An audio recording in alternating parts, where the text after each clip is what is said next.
Welcome to the American Nomad Podcast, hosted by the legend himself, or as I refer to him, the legend in his own mind, Rav Holly.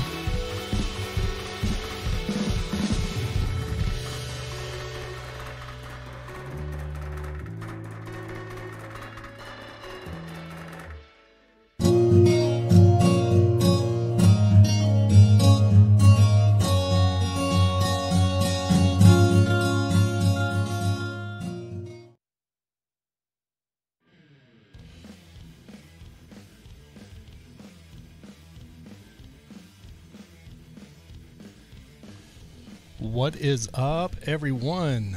Welcome to the Libertarian Hour with the American Nomad Rav Holly. I am the American Nomad Rav Holly. Welcome to the Friday show. We had a lot of technical difficulties last stream. Let's hope this one's doing a little bit better. Did anybody catch the new intro there? I got a new intro designed. Hey, Matilda, what are you doing, girl? Good to see ya. So good to see ya. I having some issues with a camera, but hopefully we got it working tonight. Hopefully the sound's okay and we don't have that buzzing noise that we had last Wednesday. How's the sound, Matilda? Can you hear me okay? Anyway, if you didn't see the title of this vodcast, oh, you like the new intro? Awesome, Matilda. It's so funny because that thing is, it's not very extravagant, but I designed that whole thing myself, and it took me forever. I was up all night the other night doing it. And the funny thing about it is while I was working in my office, they were breaking into my truck in the parking lot. Hey, Joe Eldorado, what's going on, buddy? Good to see you. Anyway, so here Wednesday, if you were here on the Wednesday show, you saw that my A camera locked up for some reason. So we're gonna get ready to switch to A camera and get this show started and see if we have the same difficulties tonight. If we do, then I know it's gonna be my. There's a little piece of equipment that you got to plug into so your camera works. So it may be that little piece of equipment that's going out on me. Anyway, without further ado, let's get this show started. What do you say? If you're not subscribed to the channel, please hit that subscribe button. And don't forget to hit the like button if you enjoy the stream. Really appreciate it. It helps us in the YouTube algorithm. Well, look at there. We got an A camera so far. Everybody see Kim Kardashian crying there? That's how I felt on the inside. I've been crying on the inside since they broke in my truck. If we get a camera to focus, there we go.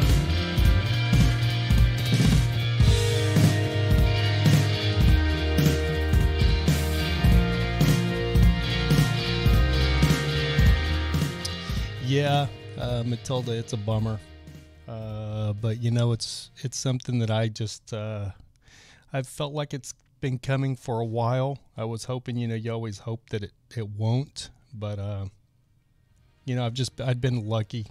I'd been really lucky because when I was at my previous job over in like the absolute worst part of LA, I didn't, I never got broken into. A couple of times they attempted to break in, but they never got in because I was in the truck.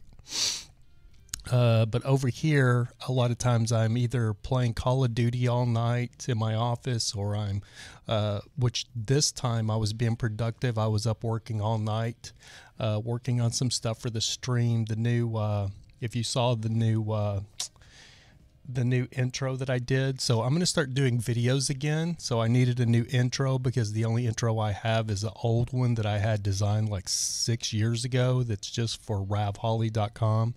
So I needed a new intro for American Nomad if I wanted to do videos for American Nomad. So I'd been looking. So the last intro I had done, I hired somebody to do it. And I don't really have the money this time to do that kind of stuff. So I had to kind of figure it out on my own. Luckily, they've made new software that you can kind of just design your own intro, and then you just pay a one-time fee and download it. So it gives you like this drag and drop stuff. So it actually worked out. I mean, it's not it's not super fancy, but you know, with YouTube nowadays, you don't really need a super fancy intro. Back in like 5-6 years ago, they wanted, you know, everybody's intro was like, you know, 30 seconds long. Now your intro needs to be like 5 seconds long, 10 seconds. Matilda says, "Oh, sorry about the truck burglary. I think someone was going to break into my van yesterday. I was inside." Are you in North Dakota? It says ND. And someone knocked on the hood like 4 times, I think. Yeah, that's a... So, Matilda, for you guys that are van lifers, that is how thieves do it. They will knock on your vehicle to see if anybody stirs around, because if you move inside your vehicle, they can hear you. I've learned this myself. So even in Bertha, I've had them do this. So that what they'll do is they'll just knock on your vehicle to see if anybody stirs around in it. Looks like my camera's on one screen. My camera's in focus, and on another screen, it's out of focus. And I'm not centered, so kind of weird. Oh, I know what's going on. I have my chat completely in the wrong spot tonight. Let me get situated here. I'm a little discombobulated. Let's see if we can get everything working properly. There we go. Janice, I will watch the replay. Too many things on here. Oh, okay, Janice, no problem.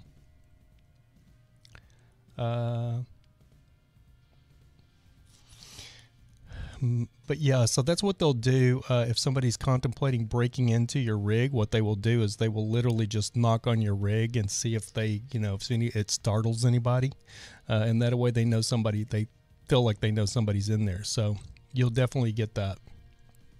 Matilda goes, keep getting cut off. I looked out and there was a guy looking at my van as he walked by, looking back. Yep. So the thieves are out right now, man. It's not a good time to be like in these, you know, it's around Christmas time, so it's not a good time to be around these metropolitan areas. If you can actually get out of these metropolitan areas, that would be the best thing to do. But unfortunately, I'm kind of stuck here in Southern California at the moment. It really built a fire in me to really start looking at other places. And believe it or not, I was on the internet at 5-6 o'clock this morning looking at places in Wichita, Kansas. Very cheap in Wichita, Kansas. But, you know, with having a Snap-on truck, I mean, that's one reason it's kind of lost its luster for me, is because it's such a target.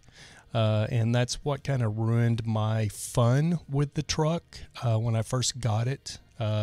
You know, if you remember, for those of you that's been watching my channel for a long time, I think Matilda, you have, you know that I used to do like van life vlogs and do all of this stuff when I was in my old B+ camper Bertha. And I'd planned on doing all those kind of same things with the Snap-on truck. But I got so beaten down immediately by every time I posted a vlog or every time I posted anything on social media. It was inundated with the first few comments of, "Oh, you're an idiot for buying a Snap-on truck. You're going to get broken into. They're going to rob you. You're going to get broken into every day." I mean, it was just comment after comment. So it just got to the point where I was just like, you know what? Don't need to put the Snap-on truck on social media. So if you even go to my... if you go to my American Nomad Instagram account, I haven't posted anything on there since I left RTR in like January of last year. So that's another reason I'm looking at getting out of the Snap-on truck. I mean, I love the, you know, everybody's like, well, just wrap it. You know, when I first got it, everybody's like, well, what color are you going to wrap it? Where are you going to wrap it? I didn't clean up my background today, and it's driving me nuts. Sorry about that, guys. My desk over there, I was working, and I left my stuff there. I was, you know, but the thing about it is I love it being a Snap-on truck. I bought it because I wanted a Snap-on truck. So wrapping it doesn't do anything for me. You know, I mean, I have a buddy of mine, Wade, who has the exact same truck that I do, but he wrapped his blue with like his company information and his company logos and stuff. So it's a beautiful wrap, but it just ruins the truck for me. I mean, but his truck was a Mac Tools truck. His wasn't a Snap-on.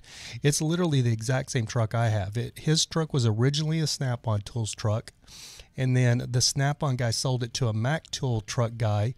So the Mac Tools truck guy wrapped it in the Mac Tools. And the Mac Tools is like red and yellow, and it's not near as cool as the Snap-on. With like my truck, it's got like American flag and an eagle on the back of it. And, you know, it's got all this cool stuff that I like. And I like the fact that, you know, Snap-on tools are American-made tools, you know, so it all kind of fit my little... my branding for American Nomad, if that makes sense. So I like it being a Snap-on truck, but I'm just, you know, the problem is I wasn't really worried about people breaking into it when I initially got it, but because people kept after me and kept saying it and those comments kept coming in, I started worrying about it. And if you believe in what is it called? What you think about, you bring about. So when you start worrying about something going to happen, eventually it's going to happen.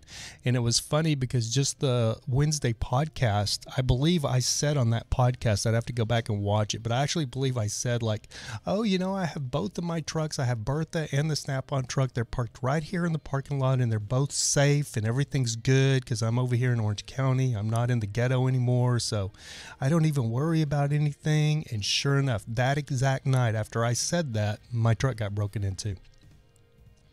And the thing that stung the most is, you know, I have a lot of bad luck. I've had, you know, my luck goes in two ways. I tell people this. Even when I start dating a girl, I will tell her this. My luck goes in two ways. And I will hit a spurt of luck for a few years where everything is just absolutely incredible. Like flying around the world, you know, flying to Europe with, you know, not to be a name dropper, but with like Oliver Stone and all of the cast of Savages that I did in 2012. You know, that's not something that everybody gets to do. And for some reason, the universe worked that out for me where I got to do it, where I flew all over the world for over a month, making over $500 a day, working for promoting the movie Savages that was directed by Oliver Stone. Didn't take one commercial flight except when I flew from here to Paris.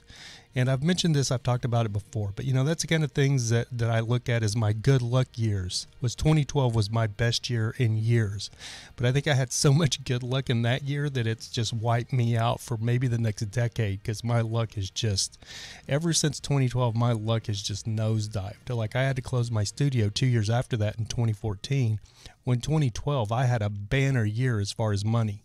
And then 2 years later in 2014, I couldn't afford $1,700 a month for my rent anymore, and I had to get out of that studio. And I'd had a studio and a storefront at one time because they were combined, so I was paying $1,700 for the back warehouse, and I was paying $1,200 for the front storefront. And then I had to let the storefront go, which had my gallery in it with all of my work showcased. I had to let that go because I couldn't afford it anymore. And then I just had the warehouse. And so, yeah, the laws of attraction, Matilda, thank you. It all comes from The Secret, which is a book that I've read. And, you know, I love that. And, you know, like Joe Rogan and people, I've said it before, they make fun of it and stuff. But, you know, for me, it's just, it puts me more in a positive mental state. Does that make sense? Because, you know, if you watched my Wednesday podcast, I know Freedom Dove and some of you guys were in here. I can tend to fall off on a negativity, you know, like a funk. So for me, having that positive thinking with a law of attraction, it helps turn my thinking around, if that makes sense.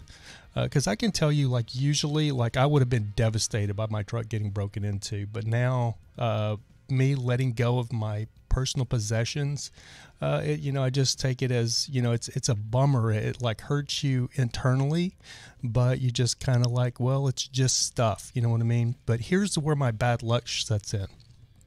So I haven't shot anything as far as a photographer in over a year, since I was working at my last job for SVO Collections or SVO Enterprises with Serena.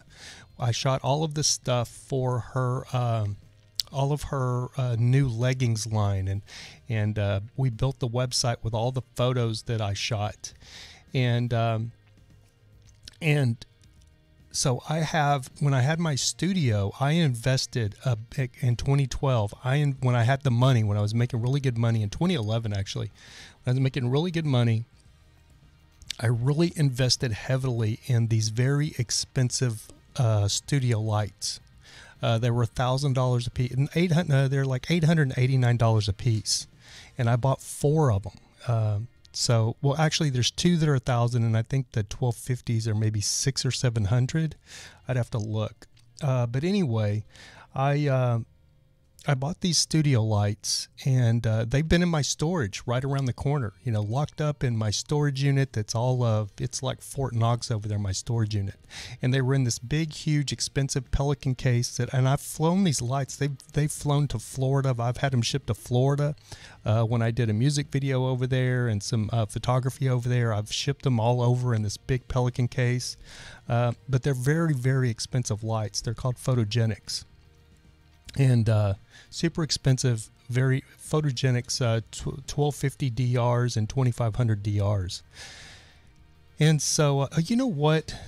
You guys bear with me, because when I was working the other night when my truck got broken into, I was working to get this podcast to the next level, this vodcast, where I can have a guest on here. So I'm going to start inviting guests on here. I wanted to have Paul Barger on, the bread trucker, as a surprise guest for Monday, because Monday is my birthday.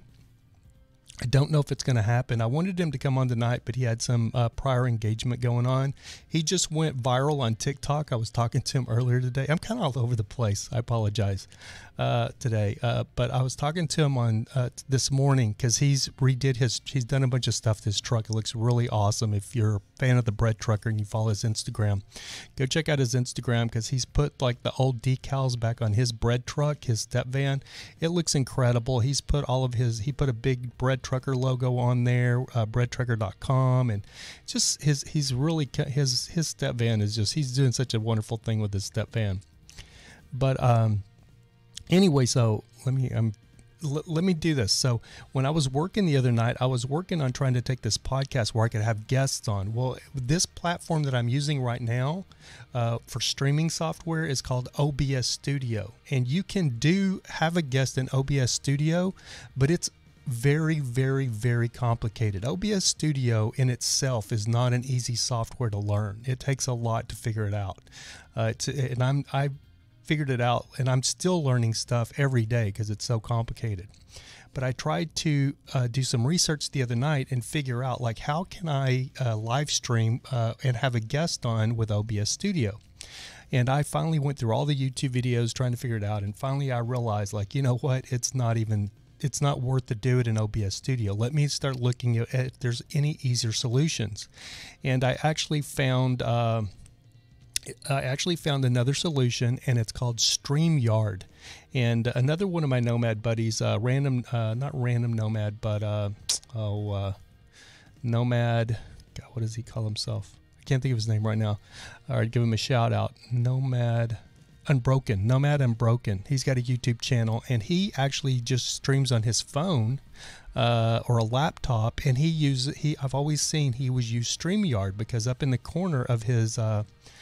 very corner of his video on this side would be like a StreamYard logo. Well, I don't like the logo on there. That drives me nuts when they brand stuff. But I actually went to StreamYard because I did some research, and it said like StreamYard is like probably the easiest solution to be able to have a guest and stream it.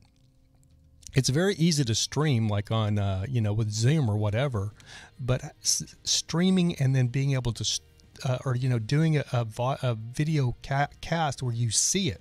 So me embedding it into this live stream in OBS is very complicated. It can be done, but OBS they don't have anything made where you can just do it. You got to really set up some very intricate things. The video's not hard, but the sound is very hard, because what will happen is you'll get this looping sounding. Like when they start talking, there'll be this echo because there's 2 different audios or 3 different audio sets. So it can be super complicated. Hey, Freedom Dove, good to see you, girl. Just mentioning your name. 2 seconds ago. But anyway, so I found this StreamYard software. Now, if I have a guest on, the programming will be different. It won't be the same because I can't set up StreamYard where I can have my countdown screen that I have now and my intro and all of that stuff, because this is all in. I've set all of this stuff up in OBS. So if I use StreamYard, basically it's just going to be a guest coming on via their computer. Does that make sense? Since I can't have guests on in the studio right now because of the pandemic, everybody's scared to come in. Freedom Dove says, what happened? Did you have a break-in on the Snap-on truck? Yes, they finally got me, Freedom Dove. But what I did want to say is it took them over 2 years, and my Snap-on truck sat in the worst part of Los Angeles for over 2 years without anybody actually breaking into it and getting into it. But they actually got into it here the other night. And I know it was probably a homeless person that was digging in the dumpster. Unfortunately, our dumpster for the office building is right by where my truck is parked. It's the only place I can park my truck in the dumpster. And so all the time I'll go out like at 2 or 3 o'clock in the morning to let my dog use the restroom, and there'll be homeless people digging in the dumpster.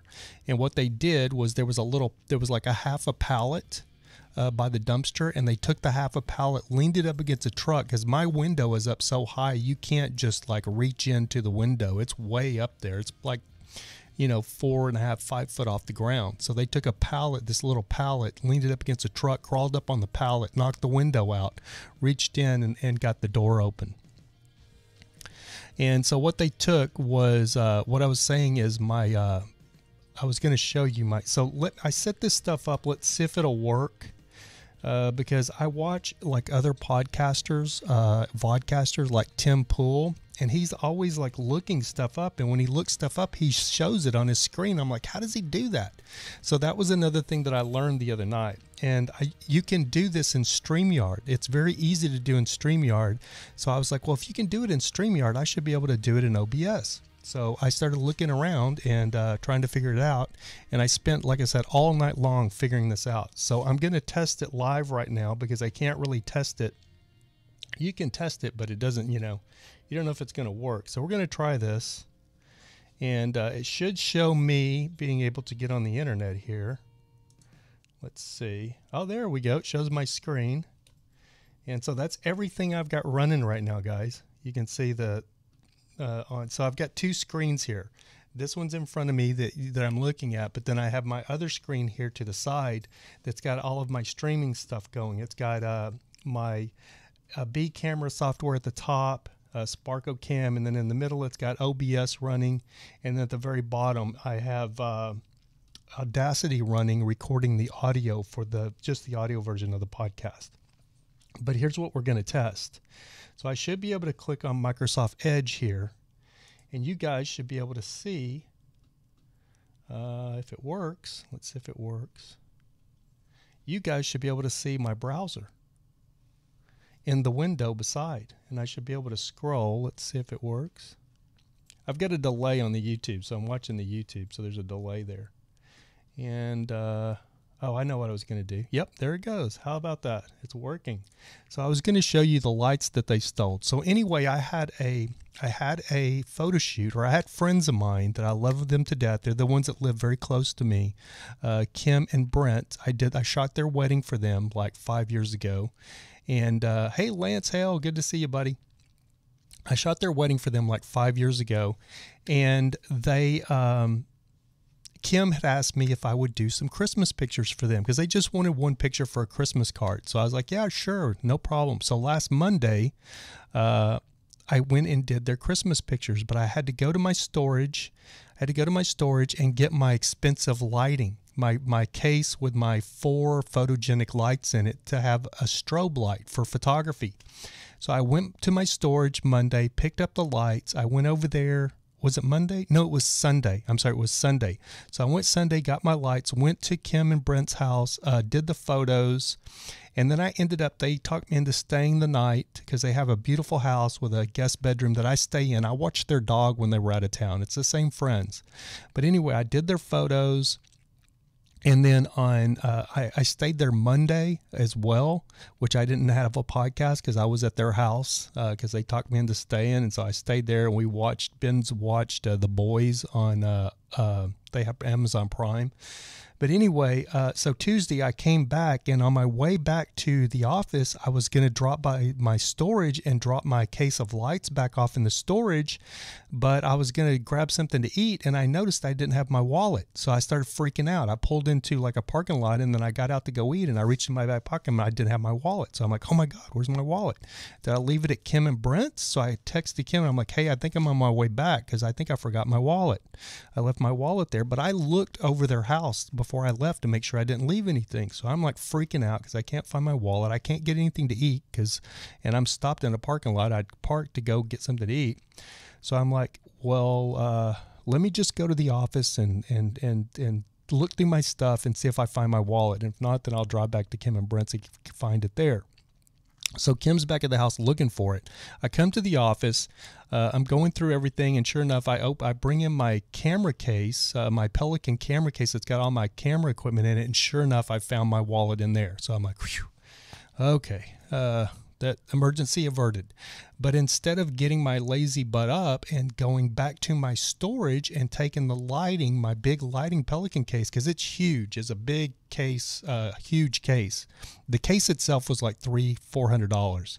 And instead of getting my lazy butt up and taking it back to my storage, I was like, oh, it's safe in my truck. There's no worries, that's why I bought that truck, to be a rolling studio. So the lights are safe in the truck. Guess what? Those lights have not been in my truck for over a year and a half, and they've never really been in my truck, because when I had my other office, they were all set up in my office, or my other studio at SVO. They were all set up in there because I was using them all the time. That's what they got. That's the main thing they got. And those lights are, it was $5,000 for those lights, just those lights alone. So I'm going to look them up for you guys. I'll show you the lights that they got. And the funny thing is my huge softbox for those lights, I have it on my dash. It was literally laying on my dash, and it's a 6x4 softbox, 6 foot by 4 foot softbox. And that softbox costs $500 by itself. But they took the lights, and now I don't have the lights for the softbox. But I'm going to show you the lights. I want to show you the lights that they got.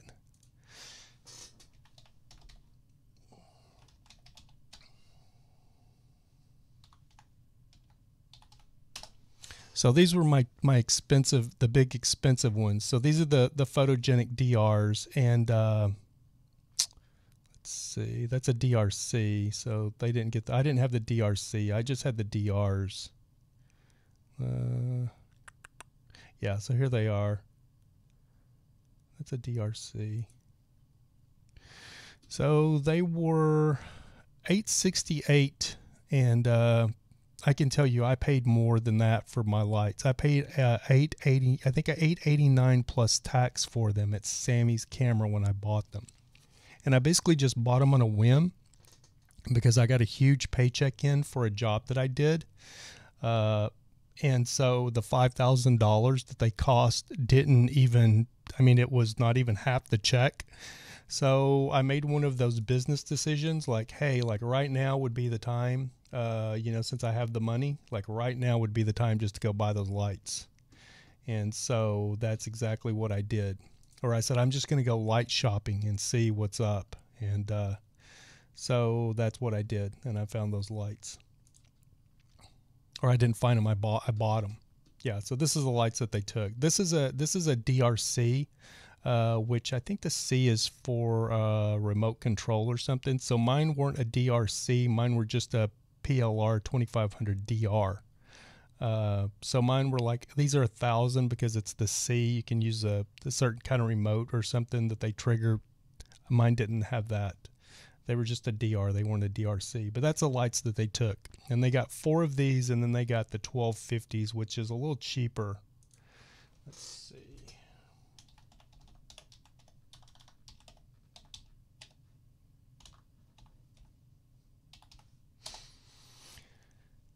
See yeah, so the 1250 DRs are $679, and I paid more. So I paid $700. I paid I think $699 or $799 for the 1250s, and then I paid $899 for the 2500s, and I had 4 of them, and one of them wasn't working properly, but still, it hurts that I lost those lights,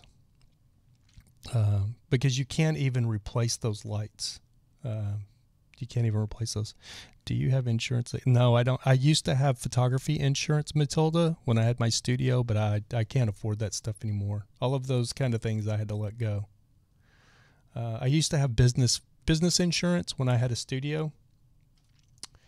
But the thing that hurts me the most, so the thing is like there's some new lights out there that I can buy, and they're called Godox. This light right here that I'm using, this big light right here, is actually a Godox. Oh, you know what? I want to check something else right quick. So I did that screen, and I want to be able to do like a screen. Oh, whoops, I messed up. I want to be able to do a screen where you don't see me in the camera, that you just see the computer screen. So I set this one up. Let's see if I can get it to work. It's going to take me a second to get it to work. Let's see. Should be right here. So you're not gonna have a screen. You're not gonna see anything for a second. Sorry about that, guys. The screen's gonna be black for 2 seconds. But that should be it. See if the screen comes back. I apologize. I'm doing some finagling here with stuff I set up. There we go. So now you guys should be able to see like the screen that I see without my picture there. And I should be able to switch back to where you can see me and the computer screen. So anyway, that's the kind of stuff I've been working on to get this podcast running a little different. Have a little bit more production value there. So anyway, oh, you know what? Let's test something else out right quick, because I could actually show you guys. Oh, if you don't know this, my birthday is Monday, and I'm actually banned from Facebook for 30 days for being a bully. I think I told you guys that last podcast. So I want to show you guys. I'll show you guys. Let me just see if I can search. I will show you guys really quick I want to show you the Christmas picture I did, because Kim put it on her page. So I can show you guys this now. There it is. Bam. How about that? That's pretty cool, right? So this is kind of cool. Let's see if I can go back to full screen so you can see it a little better. And the only problem is when I go from full screen to, there's a little delay there. Oh, now you can't see it because it's let me see if I can drag it up. It's a little too low. There we go. So that's a picture, the Christmas picture I did for my friends Kim and Brent. Freedom Dove, Sagittarius, that makes sense. Yes, ma'am, Sagittarius. Freedom Dove says they seriously have coronavirus as a tab at the top. I know, it's so crazy. So here in California, is that still not centered, guys? Can you see the picture, or is it a little low? I'm trying to get it centered. I think it's got to be up higher. So anyway, I've been getting this alert on my phone telling me to opt in for the California Health Department or whatever, so they can tell me where coronavirus is close to me in my area. I'm like, are you effing kidding me? I ain't telling you anywhere I am. I don't want you to know where I am. Look off my phone. Getting on my soapbox, but yeah, so I've been getting these alerts continuously telling me to opt in for tracking, so they can send me alerts if I go anywhere in public. They'll alert me to tell me that I'm in the proximity of somebody that's tested positive for coronavirus. Are we living in 1984? Where in the heck are we at? Does it still need to scroll up a little bit, Freedom Dove? There we go. That should be good. Hopefully. Can't really scroll up any higher than that. I think that should be good. So scroll down. Oh yeah, I'm looking at it. It's so weird because there we go. Now you can see it, guys. It's I apologize. YouTube puts it's like a 12-second delay. So when I do something on the screen, I don't see it on the YouTube screen for 12 seconds because of their 12-second delay. Hey, C. Gillian, what is going on, girl? I think you're a girl, right? But anyway, yeah, so that was a real bummer. And the funny thing is like those lights had not been in my truck. You know, it was just a fluke that they were in my truck. But you know, my photography career has been on the outs for like the last 2 or 3 years. You know, I'm not really making the money. You know, I'm not making money. I'm not hustling. I'm getting too old for that grind on the hustle and, you know, doing all the marketing and the begging and trying to find clients, you know, to let me shoot their weddings or, you know, anything. So I basically don't do any photography now unless somebody, word of mouth, somebody asks me to do something. That's pretty much the only time I do any kind of photography now. But now that I've lost my lighting, there won't be any photography for I don't know how long. Another main aspect of that is my photography equipment has gotten very old and dated, and it still works great, but it's still older equipment from like 6-7 years ago. And, you know, I have a newer camera here, the Sony that I'm using, but I've invested in video stuff instead of new photography stuff so I could do this podcast, if that makes sense. So instead of investing in new photography equipment, my photography equipment got dated. Instead of trying to do photography still, I moved into buying more video lighting and stuff. So, you know, it is what it is. But like I told Kim, you know, she was like, "Oh my God, I'm so sorry." I said, "Well, that may be the end of my photography career." It was lacking as it is, but that may have been the what do you call it? The last straw. I put a fork in it. C says, "Yes, I'm a girl and we have met." We have? Where did we meet at RTR? Where did we meet at? But anyway, you know, if you're going to do van life, that's one thing that you really got to, you know, break-ins, they will happen. It's not probably if, it's probably when, unfortunately. Now, I have said on here and let you guys know that several years ago, like a year and a half, 2 years ago, I was in San Diego for a month, and I parked down by the port in one of the shadier areas of San Diego, even though San Diego is very nice. It's one of the really nicer areas of San Diego, or one of the really sketchier areas of nice San Diego down by the port.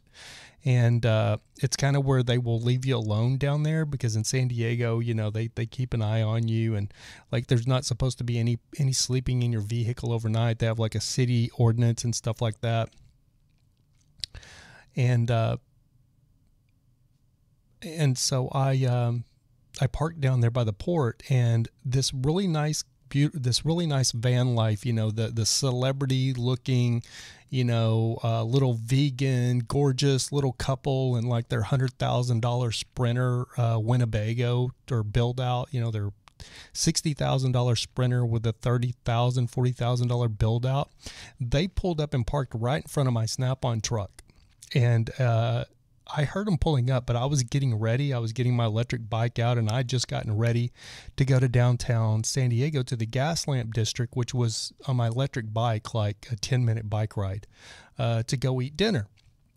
And so I was getting everything ready to get out when I heard them parking, and then I got out, and we were both leaving at the same time. They were getting into an Uber, and I was getting on my electric bike, but they were leaving their van, and they parked so close to me I couldn't even walk in front of my truck. So I was a little annoyed with them, because like where I parked, I didn't think I left enough room in between my rig and the red curb.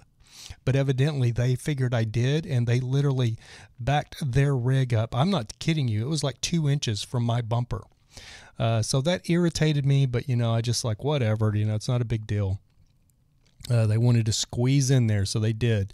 And so I jumped on my bike and I took off. I went to the gas lamp district, had dinner, went out, went to a coffee shop, and just, cruised around the gas lamp district. If you've never been there in San Diego, it's like this party district, a little bit like Bourbon Street in New Orleans, but it's for San Francisco, and it's like a whole district in downtown San Diego. I love the gas lamp district. People everywhere, clubs open, it's a good time. I went into a little bar, had a few drinks, and then I jump on my electric bike. And I left my truck it was probably about 6:30, 7. It was summertime, just getting dark.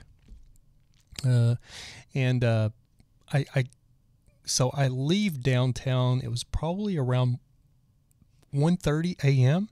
So I'd been down there for several hours. And I leave and I go back to my truck, and I'm a little tipsy. I had a couple of shots of Jameson, had a couple of Coronas, so I'm a little tipsy.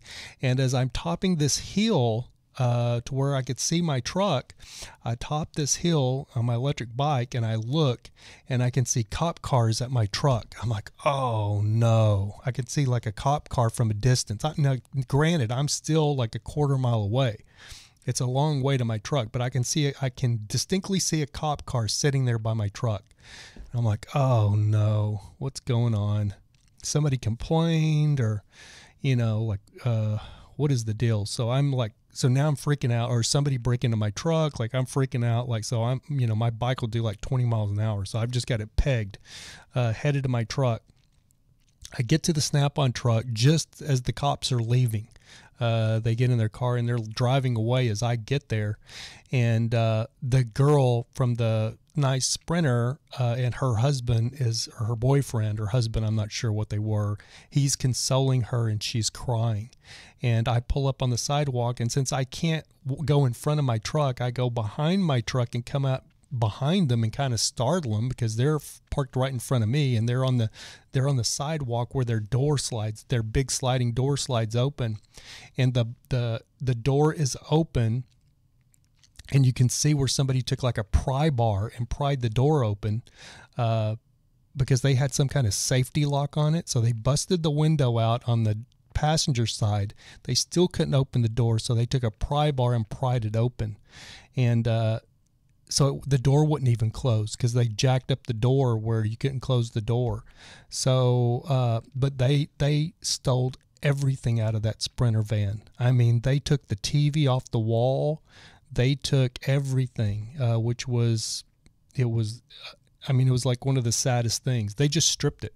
And that couple had just gotten back. So I got there like at 1:30, maybe 1:45, and they had gotten back to their rig like at 12:30, like an hour before. So the cops had been there for almost an hour. It took like the cops time to get there. So, but it was just a super, super sad thing. And then I just turned, I'm standing there looking at them and talking to them, and like, I don't even know what to say to them. I feel so bad. But then I'm looking at my truck, the Snap-on truck, and it's sitting 2 inches from their van, and they didn't touch my truck. I mean, they didn't touch it. Everything was fine. So, it's a weird deal. So we're going to try to go to another screen I set up, guys. It should be a full screen here. There we go. Yeah, we're back to A camera now. So I have another A camera set up, but the problem is if I do that one, my old A camera set up for full screen, it has that YouTube subscribe thing and then the little clapping. So it would be this. So that's why I could never really go back to that screen back and forth. But now I have a new screen set up where I can actually just do it without having that YouTube subscribe thing come up. And for those of you that just joined us, I did a new intro, so I'll show you guys the new intro right now.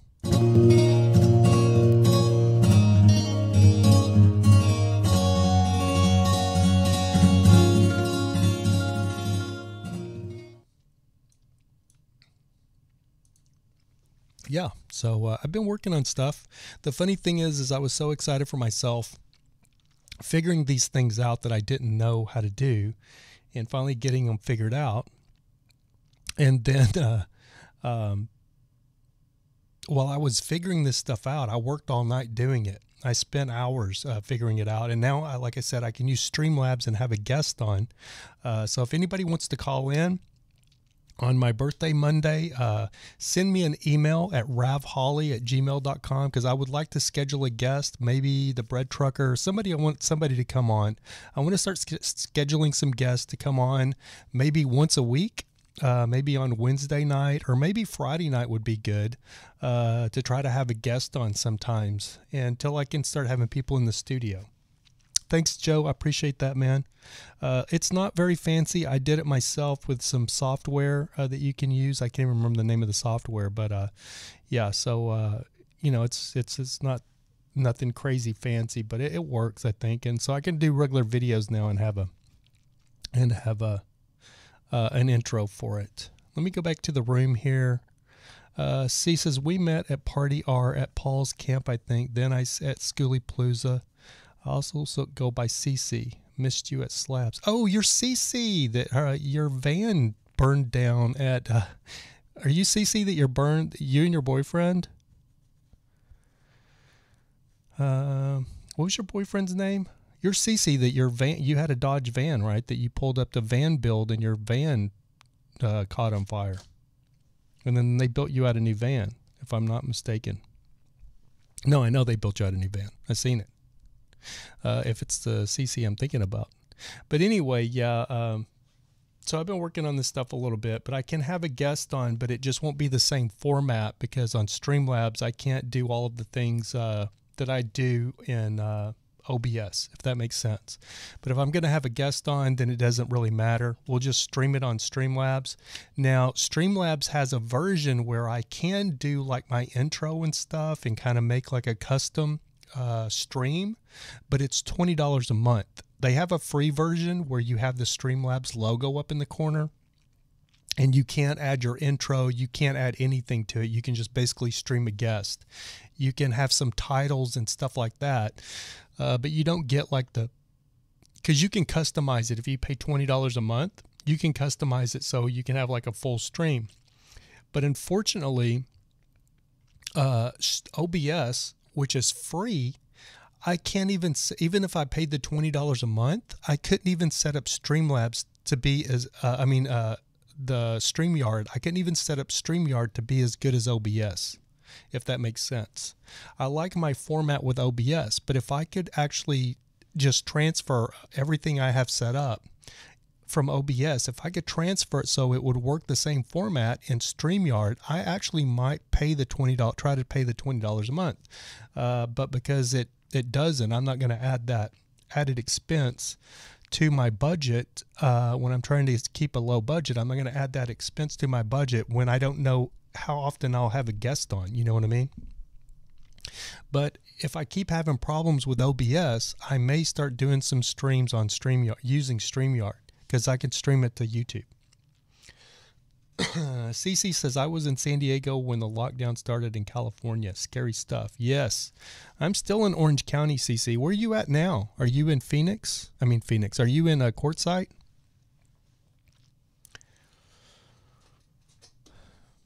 So anyway, that really...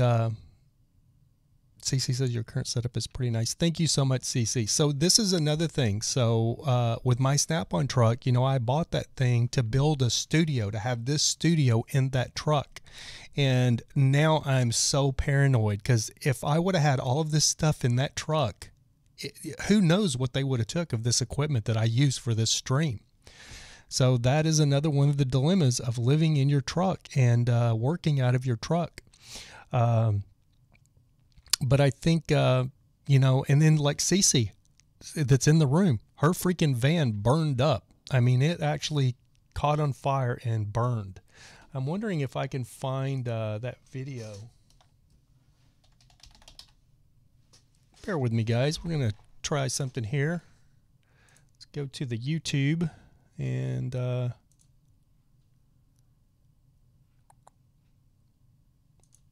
it'll be cool.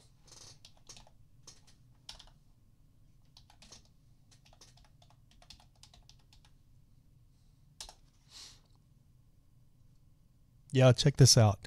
So let's go back to my other screen, guys. And let's see if we can go to this one. And Randy the Mobile Traveler's videos here, if you're not familiar Get your with home Randy. and everything in it covered in just 90 seconds. Sorry, we have to Old get insurance kind of sucks, but skip the ad there. Randy will get Hey paid. y'all, this is Randy the Mobile Traveler. The video you're about to see caused me a little grief. So this is CC that's in the room right now. This CC says I post-traumatic installed stress, the if floors you will. recently, but I haven't worked on it lately. All right, I here like it your comes. van though, CC. That Ford that they got you is actually a 2012. I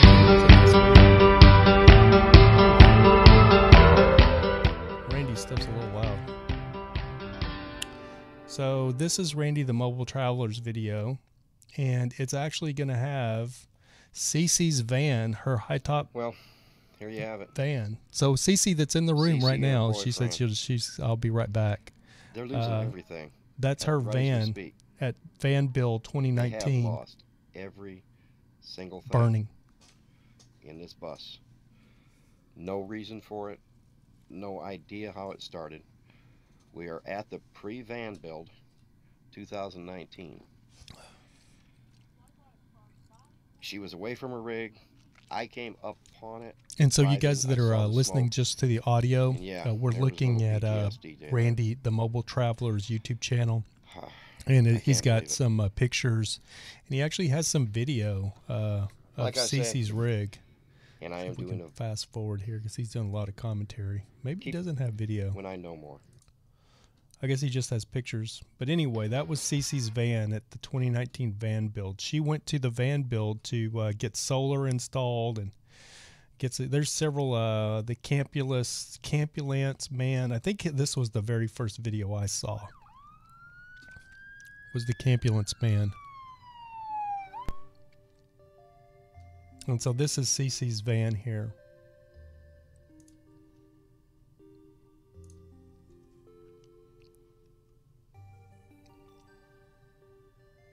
See if we can get this in the right spot.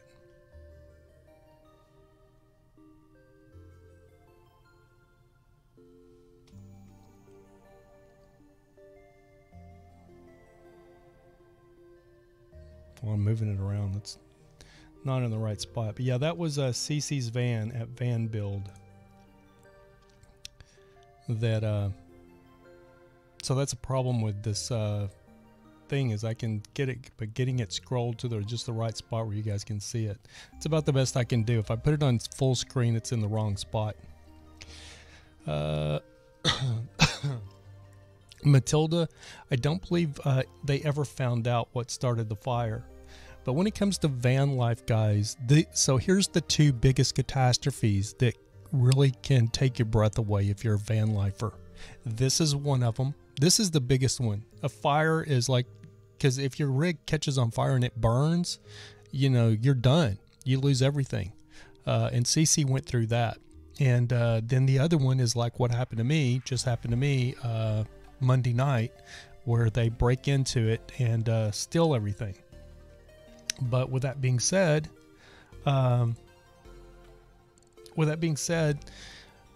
it's just stuff. And that's one reason, you know, we get into the van life is so we minimalize, or, you know, we're minimalists. So when it's stuff, you know, but it still sucks. I'm not going to say it doesn't suck, because it absolutely does suck when you lose everything. All right.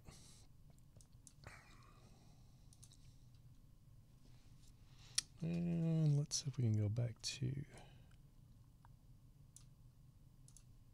Cool. Oh, and I can actually go to B camera now. Wow, look at that, man. This show is coming a long ways. So all of this stuff, I've known how to do this stuff that you're seeing right now. I've actually known how to do this for a while, but I wasn't fluent enough in OBS to be able to do it while I was streaming, because I was concentrating on what I was doing. And so I would do stuff and get off, you know, I would get off on the, you know, and I would lose my train of thought. But now I'm getting comfortable enough with OBS. I can actually start switching screens and stuff.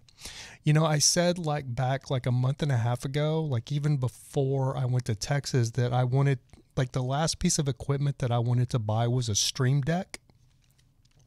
I think I might get one of those for Christmas from someone that asked me what I wanted for Christmas. And I said, that's the only thing I want, but they are like $250. So if I don't get one, I'm not worried about it, but it's the last piece of equipment that's kind of missing from my setup.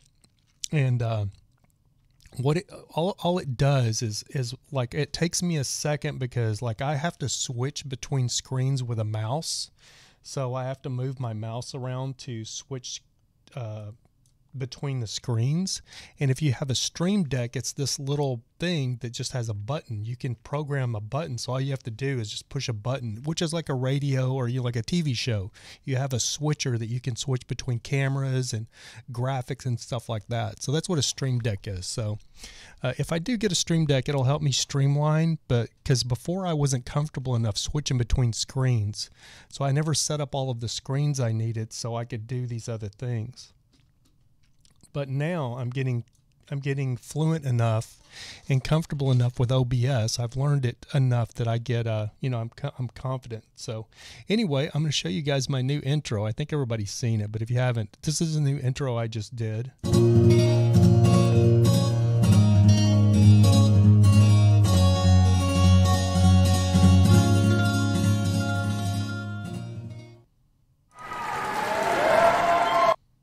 The wrong. See, that's what I'm talking about. I clicked the wrong screen.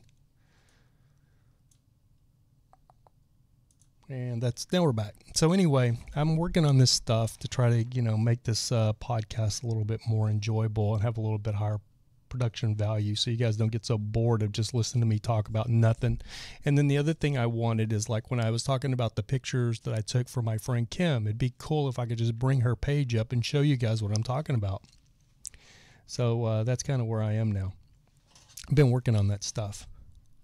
But anyway, so it's 57 minutes in. We're going to try to keep this like right at a, I would suspect bad wiring. Yeah. Here's the thing. The Dodges can be prone to batteries overheating. I've had this problem with Bertha. And I had to upgrade the wiring for my battery terminals because what happened, so that my Dodge, I don't know about other people's, but my Dodge has the 440 in it. And it's called a 440-2. So there's a 440-1. So the 440-1 is what everybody thinks a 440 is. They think of 440-1 like in a Dodge Challenger or a hot rod Dodge car, like a Dodge Dart or a Dodge Roadrunner or a Challenger like the Dukes of Hazzard. Those big Dodge cars had a 440-1 in them. But there was also another engine called a 440-2.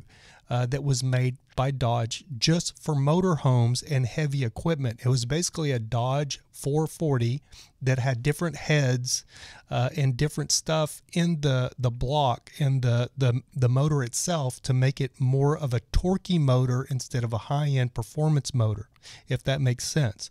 So like if you went out to a wrecking yard to find a motor for your Dodge hot rod, you wouldn't want to pull one out of a motorhome because it might, if it's a 440-2, it's not going to be a high end, or, a fast racing motor. If you pulled one out of a motorhome to put in a tractor, now that would work, or like a truck that you're hauling stuff in, that would be what you would want it for. So I didn't even know this when I bought Bertha. I figured it out when I broke down on the side of the road in Phoenix and had to get a thermostat for my truck or for my rig, and I looked up like a regular thermostat, and the thermostat that's in a 440-2 is like a sleeved thermostat. Or ported sleeved thermostat. I'd never even seen one. I was like, what is that? Like when I pulled the thermostat out, I was like, what? Because I mean, I've put a bunch of thermostats in vehicles because I've always been a Chevy guy. They're a little old tiny thermostat you get at AutoZone or anywhere. I looked at this thermostat and I'm like, what? Let's see. Hey, let's see if we can pull one up here. And so anybody that's a mechanic knows what a ported thermostat is, or, a sleeve or whatever it's called. I didn't know what it was. I'd never seen one. Let me see if I can search here.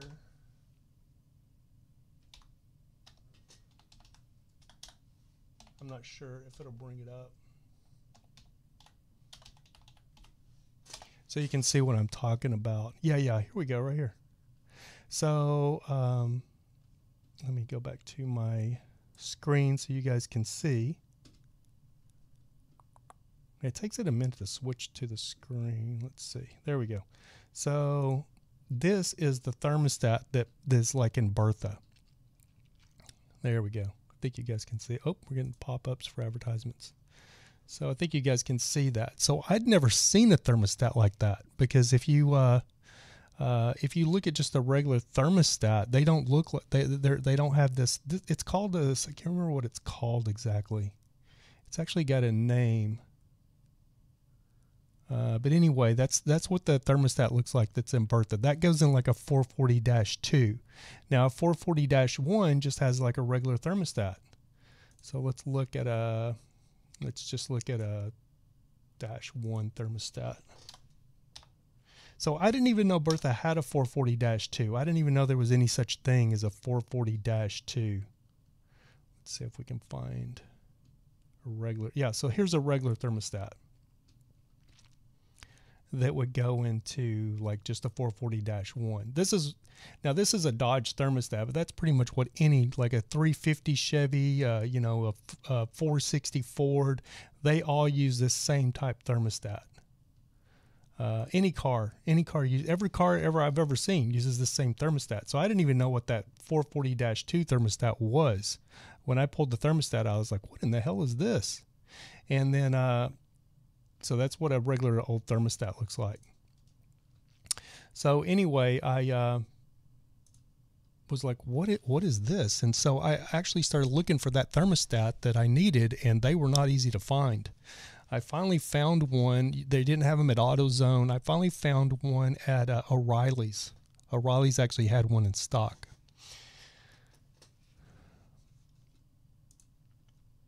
I don't even, somebody help me. Why was I talking about thermostats?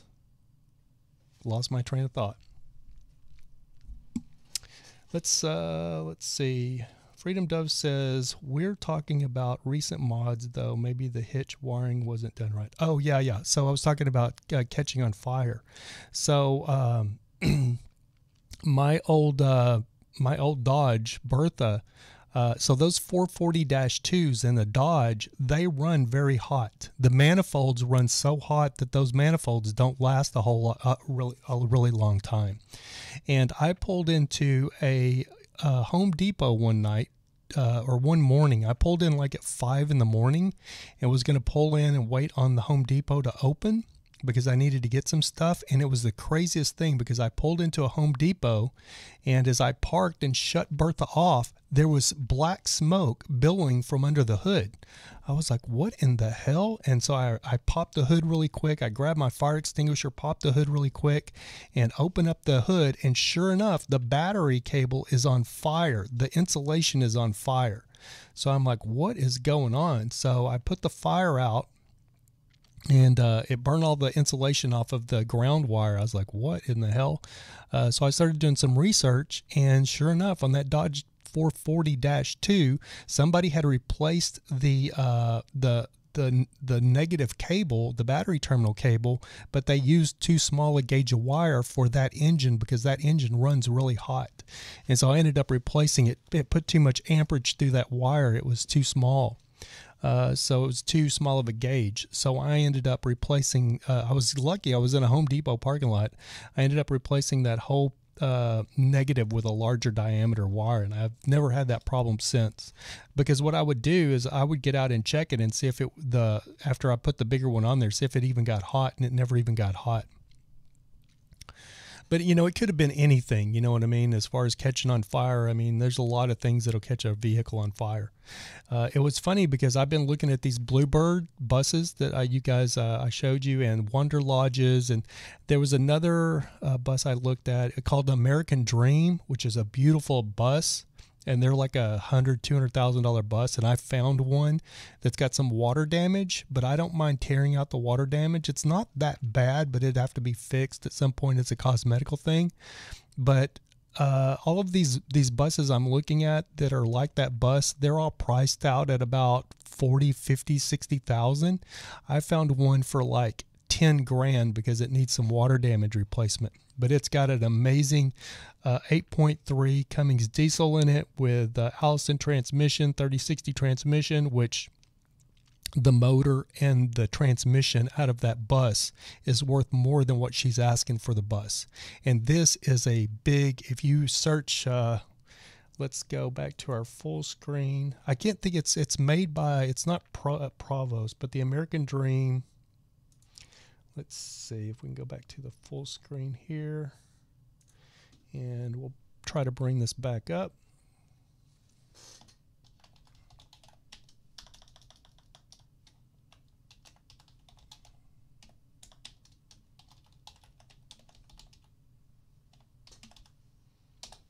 And it's a 96 model, so let's see.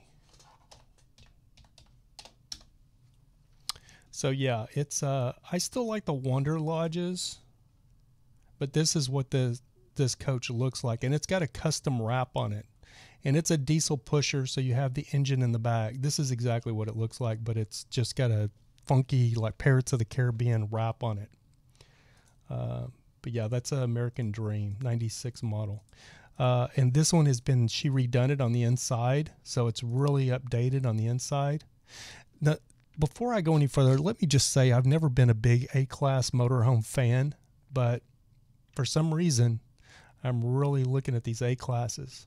And for the price that she's asking, you know, if I could get it, if I could sell the Snap-on truck or Bertha, I would probably buy that rig. But it's still not the rig I have my heart set on. This is a nice one here. What I really want is an 80s. I want like an 80s. I talked to a guy this morning. He's asking $12,000 for a Wonder Lodge. Let's see. I think it's a 82.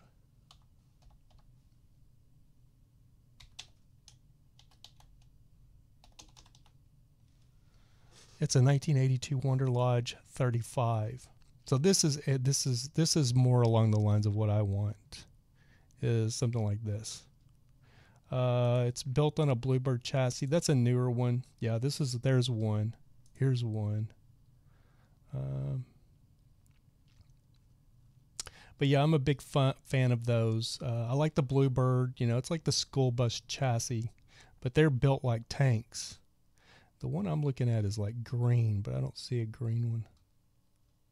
But it looks just like this one, except it's got like a green, it's got a green paint instead of a tan. It's a green and tan, gold, or green and gold. But anyway, yeah, so I love these old coaches. The only problem is if you look at the inside of any of them, this is like an 82, they look like 1982. You know what I mean? They're not, the inside of them are pretty dated. So the one I'm looking at, the gentleman is a diesel mechanic. It's the powertrain, the motor, and it's got a Cummins 3208. I mean, not Cummins. It's got a Cat 3208 in it. I would prefer to have like a Cummins 8.3. That's the motor I would really, you know, if I could just pick. But unfortunately, a lot of these buses, especially the Wonder Lodges, they have the Cat 3208 or even the Cat C7 in them. The bigger Wonder Lodges. There's a few of them that have the Cummins, but the majority of them have the Cat. I love this blue one right there. But anyway, this guy bought his, and he has stripped the entire thing out, and because it had some water damage, so he tore everything out of it and started building it back himself. So it's got a lot of stuff done, but like the bathroom walls, I mean, it's basically an empty shell. He's built like a platform for the bed. He's put like a $1,000 wood stove in it. He's piped it all in. Let's see, what else did he put? Oh, it's got like a 12-volt, really nice $1,000 refrigerator in it. And the main thing that's the selling point is it's a nice bus, but the biggest selling point of the bus is the powertrain only has 12,000 miles. It's only got 12,000 miles on the motor and the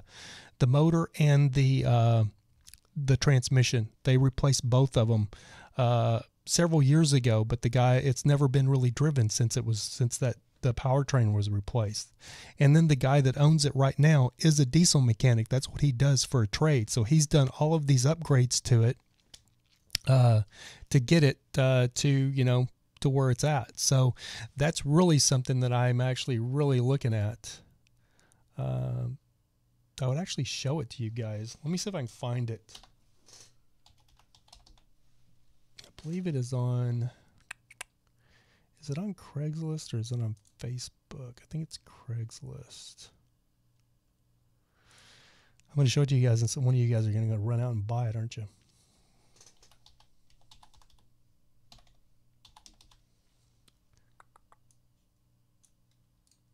But the thing about buying one of these Wonder Lodges is the reason I'm looking at a Wonder Lodge is because if I got like a Bluebird bus, then you have to do 100% of, you know, you got to build the thing. You know, a lot of them, you even got to take the seats out. Now you can get like a nice Bluebird bus with very low miles, like 120,000 miles, which is not much on that powertrain. I need to go to San Francisco. There we go. Let's see if I can find it here. It may be on Facebook because I've been looking everywhere. Let's see if I find it here. Yeah, there it is right there. Okay, so this is the bus. It's a 79. It's a little bit older than I was looking for. I wanted something like a 82, 84, 85 maybe. This is a 79. It was painted in 2018. It's pretty dirty. You can see he's just had it setting out, so it's pretty dirty. But when it's clean, it's actually really nice. Now, these Wonder Lodges had all of this, that had this rack, this big extravagant roof rack with diamond plate and all of these horns and stuff on top that came stock. He's taken all of that stuff off because he had to take it off because this roof was leaking really bad. And that's why there was water damage in the coat. So he had to take this roof off. I apologize to you guys that are just listening to the audio of this. You can't really see my visuals here. But anyway, but I love all of that old stuff that's on the top of the old Wonder Lodges. So, you know, that's the trade-off. You lose all of that old cool stuff. These Wonder Lodges stock even had a horn, even had horns that were programmable that would play like a Dixie, or you could put like these songs, these MIDI songs on there, and it would play the song. You could go down the road or go through a parade and click this special horn button, and it would just play these looped songs. Or you could be like at a park, like at a, you know, a van meetup or something like that, and just have it. It would literally just play songs all the time. So through the horn. So all of that cool stuff that are on all the Wonder Lodge, it's been taken off because he did a really good job of sealing that roof. But he tore out all of the water damage stuff. The generator's also missing there. And the main thing is on this bus is, let's see. The main thing is his asking price, which is $12,000. I can find this complete package with everything in it still for less than that. So, but then the other trade-off is this unit only has 12,000 miles on the motor and the drivetrain instead of 130 or 140,000 miles. So, you know, it is what it is.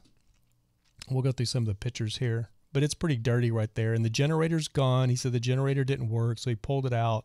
One of the things I like about these Wonder Lodges, too, is it does have the Alcoa wheels. These aren't wheel covers. They're actually real Alcoa stainless wheels, like a semi-truck. He built a new dinette for it. The cabinets, he put a new ceiling in it. This is not the ceiling that goes in a Wonder Lodge. It had like that padded plastic ceilings. He's redone the shower. It's got a 12-volt refrige in it, water heater. That's the back. He's actually built a platform for the bed now. It's got this wood-burning stove in it. There's the platform for the bed. So it wouldn't be a complete schoolie. I mean, it's already, you know, it's already started.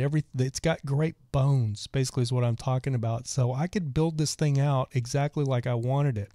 So I could put my kitchen right here. Let me scroll up just a little bit. You guys can't see exactly what I'm looking at. Yep, that's as high as I can scroll. Whoops. So anyway, what did I do? So I love the wood stove. I'm not sure I would want it right there, but now, I mean, relocating it would be crazy. But it's right by the door, so you could burn yourself going in and out the door if you fell trying to go out the door. He put this platform bed in. That's before he pulled the bed. It's got a refrigerator in it. The old refrigerator would probably come out because it's got the new 12-volt refrigerator in there now.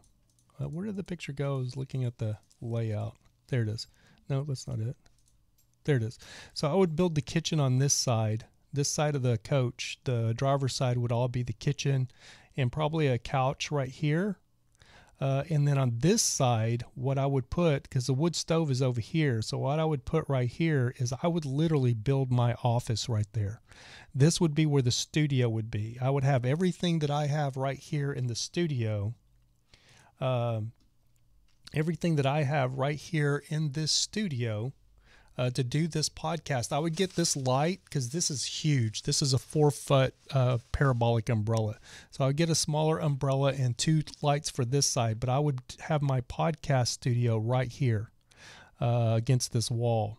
So I would be able to do the podcast out of the bus. So anyway, that's what I'm looking at. Let's see. Was there any other Wonder Lodges? So so here's a new one. So here's so that's a 79, and here's a new Wonder Lodge that's a 2000 model, and it is $105,000 in Santa Rosa. And you can see the inside of the new one. But the funny thing with me is as much as I love the inside of this coach, I mean, it's beautiful. I mean, look at it. I mean, it's absolutely beautiful. That is not ideal for me to be living in for the fact it's too beautiful. I mean, that's like a showpiece. I need like I'm going to be living in it. So I don't want to worry about scratching the light tan leather furniture or, that kind of stuff. If that makes sense. I mean, I want it to be built more like a house. You know what I mean? Because when you're living in it, you don't need all this fancy track lighting, and you don't need all these mirrors, and all that stuff is just stuff that you're going to have to clean. You know what I mean? If you go to like a RV show or something like that, if you're showing it off to relatives, this is amazing. But what I want is something that looks more like a little tiny home that's built more modern, like a container house. It is cool to be able to show you guys what I'm looking at, because for so long I've had this show. Where I'd be talking about something and then I wouldn't be able to. I'd just have to try to explain it to you guys.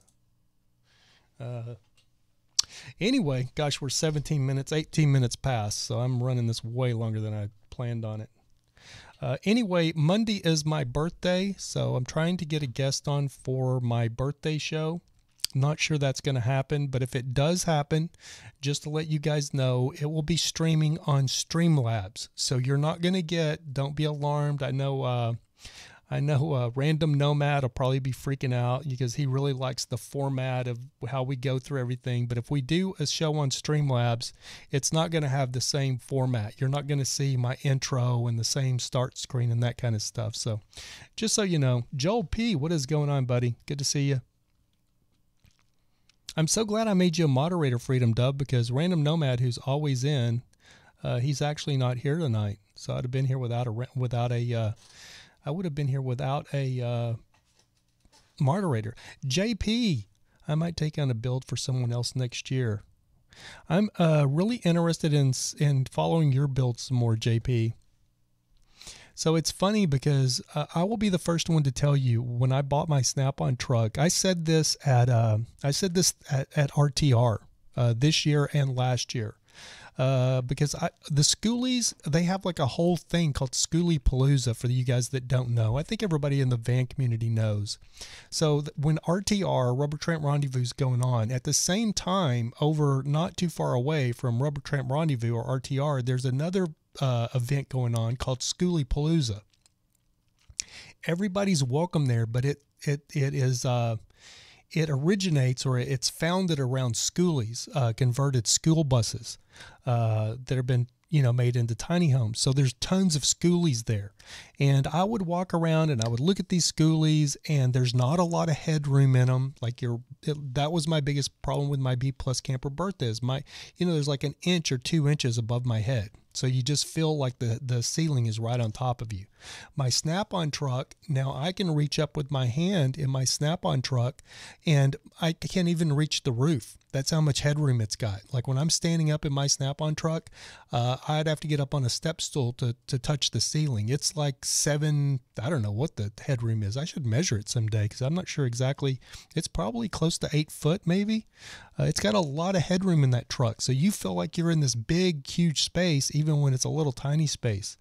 And a school bus, even though it's up so high, like it's up higher than a Snap-on truck, people don't realize the floor of a school bus is up over the tires.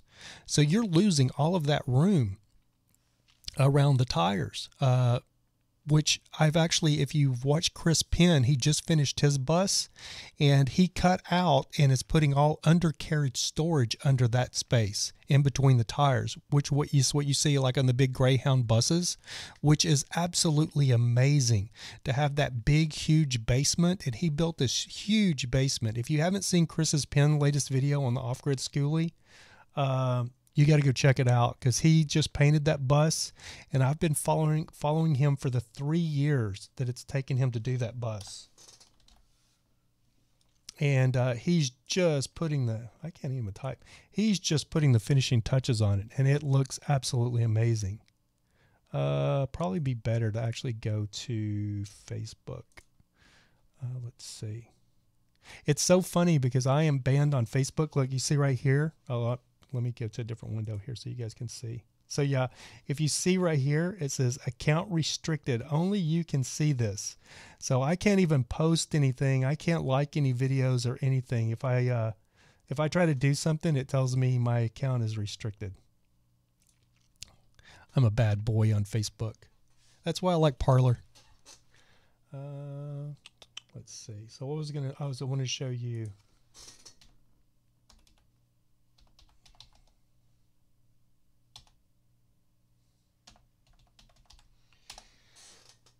Let's show you, should be right here. See if I got the right. Yeah, here we go. So this is Chris's bus. And I don't know how many out. Oh, it's the video. Damn, I didn't want the video as well. I want the Facebook. Everything you need. Let's see. He's got big. There it is. Okay, so here we go. So you can actually see perfect here. If it's in the right area. So you can see they actually, that last video, the YouTube video, if you go to his video, they cut out and put in all of this undercarriage. They built this. This was not actually in the bus. They've built all of this undercarriage storage there.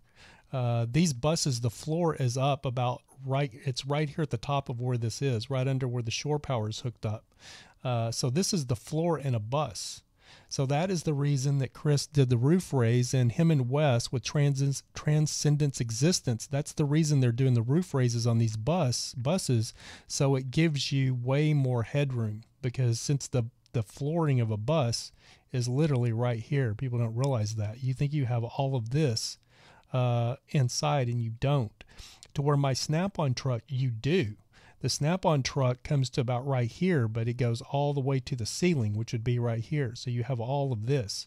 And a school bus is different. You remember being a kid getting in a school bus and the ceiling wasn't very high off your head as a kid. I remember there were certain kids in school that have to duck. They were like 6'4", seniors and stuff that have to duck. Anyway, guys, man, I've kind of had fun with this podcast because I've got some new toys and gadgets here, and so I've just kind of been playing around with them. But anyway, we're an hour and a half into this thing. I need to bring it to a close. But anyway, just know if we get somebody on, if I am able to find a guest to be on Monday, we're going to have a different format because we're going to be streaming that guest on StreamYard.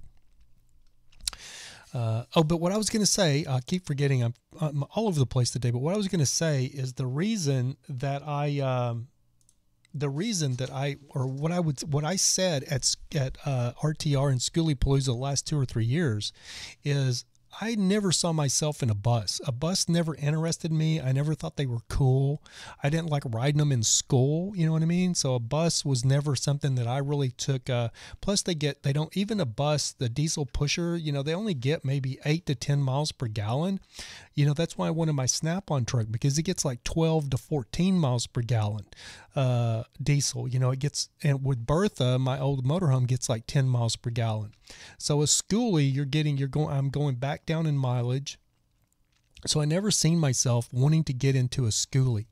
But the Bluebird, or the Wonder Lodge RV, I love the way those Wonder Lodges are set up. And the other thing I like about the Wonder Lodge over just a regular schoolie is not just the building it out, is the Wonder Lodge was built with all of these bells and whistles that you really don't need, but I like the cockpit because it's just not that metal speedometer and tachometer and just a metal dash, which is what you get in a school bus. A Wonder Lodge has a full on, it looks like a cockpit of a plane. It's got all of these gauges and everything you need, more like a semi-truck than a school bus.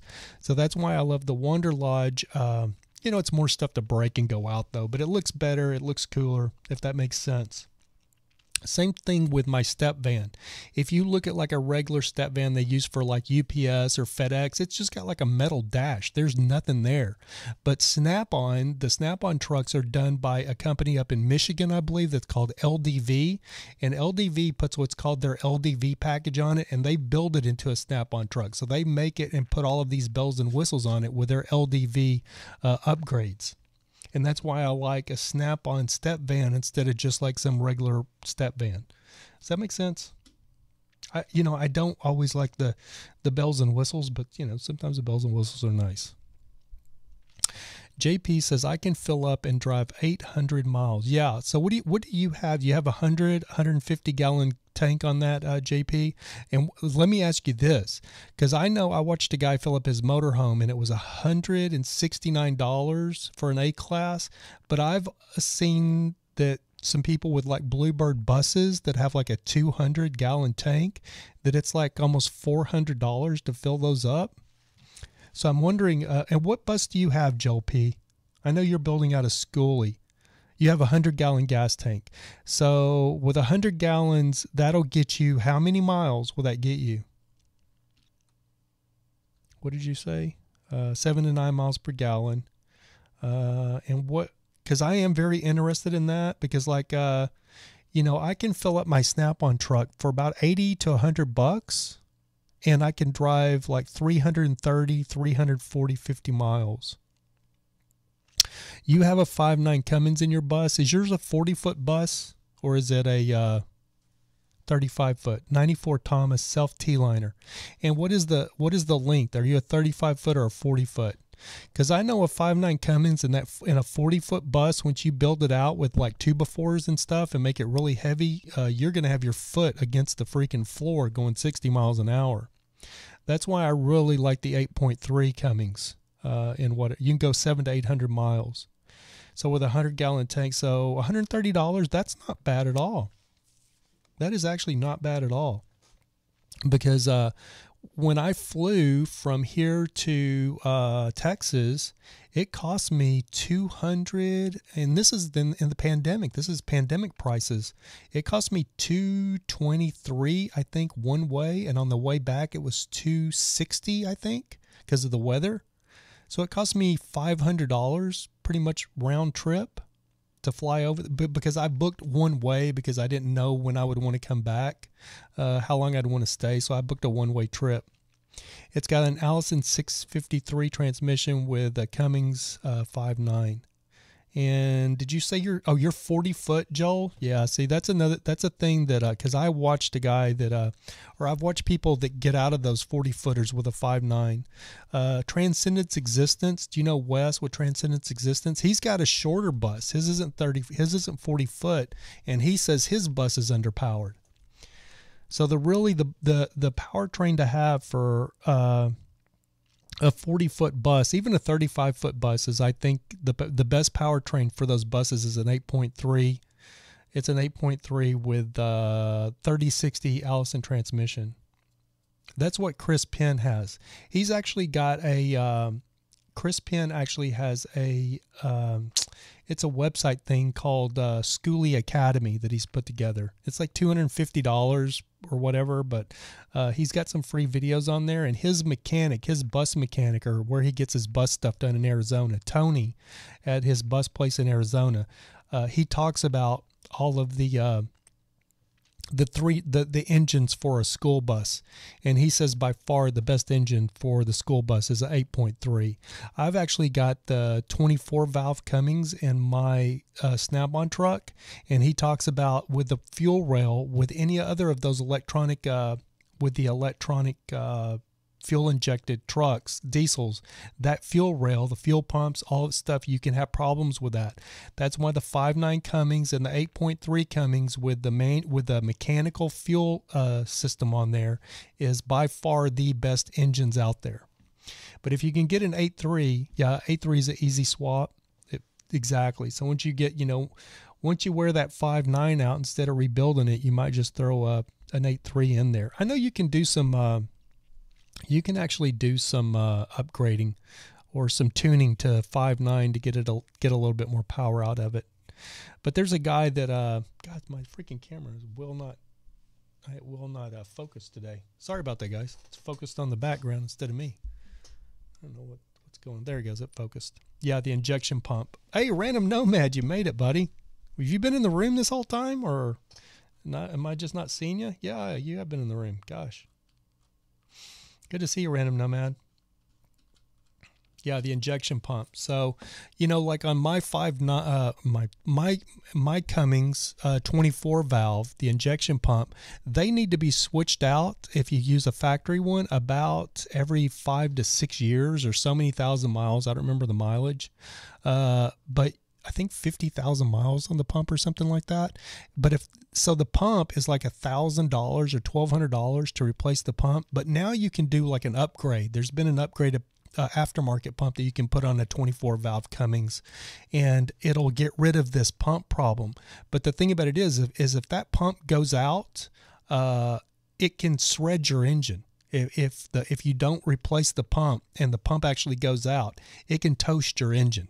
So that's a big major thing. So you can spend $1,200 every 5-6 years and replace the pump. Now you can get the aftermarket where you shouldn't have to do it for 100 or 200,000 miles. But that's the downfall of the 24 valve with the injection, the electronic injection pump, because it's the weak link. Like if the 5.9, the regular 5.9 with a mechanical pump, the dowel pin is the Achilles heel for that engine. If you buy one, you need to go in and replace that dowel pin. It's a little, I think it's what, $2 part or $20 part for that dowel pin. It's just a dowel pin. But if that dowel pin comes out and gets into your timing chain and everything, it toasts your engine. You're going to have a whole new engine. But the little pin is tiny. It just takes a lot of man hours to get in there, but you need to upgrade that pin. So if you're looking at buying a 5.9, the first question to ask is, the dowel pin been upgraded on this engine? Because if it hasn't, it's going to have to be done. And 7 Wonders of the World, when he bought his step van, one of the first things he did is had a diesel mechanic there in Arizona around Quartzsite do his dowel pin. So it has to be done. Because if you don't do that little $20 or that, I don't know how much that dowel pin is, maybe $20, but if you don't do that little $20 part change out and upgrade it to the newer version, it could cost you $5,000 to replace that engine, to get another engine and do a whole new engine swap. Oh, Random Nomad, my phone died. No problem, buddy. They are not cheap. Freedom Dove goes, it cost me almost $400 in gas to go to Idaho and back to Indiana. Most of it was to the suboverland, $235 for suboverland, $125 the Nissan Rogue rental. What is a suboverland? Is that your rig, Freedom Dove? Suboverland. I gotta Google this. Suboverland. So anyway, yeah, that was my big deal with the schoolie. Is I just never saw myself like being a schoolie guy. Just not it's a car dealer. Oh, you have like a Suburban that's built into a tiny home. Gotcha. Suboverland. Got it. Yeah, I've seen a few of those.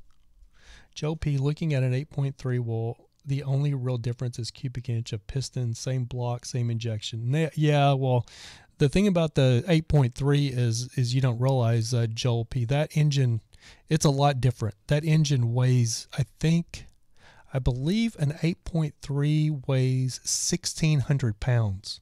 It's a big, heavy engine. But it's got a lot more power. You get a lot more torque and a lot more power. I think you get 1,200 foot-pounds of torque with a 8.3, and I think you get 400. You get 400 horsepower with 1,250 pounds of torque with a 8.3. That's a lot different than a 5.9. A lot more power.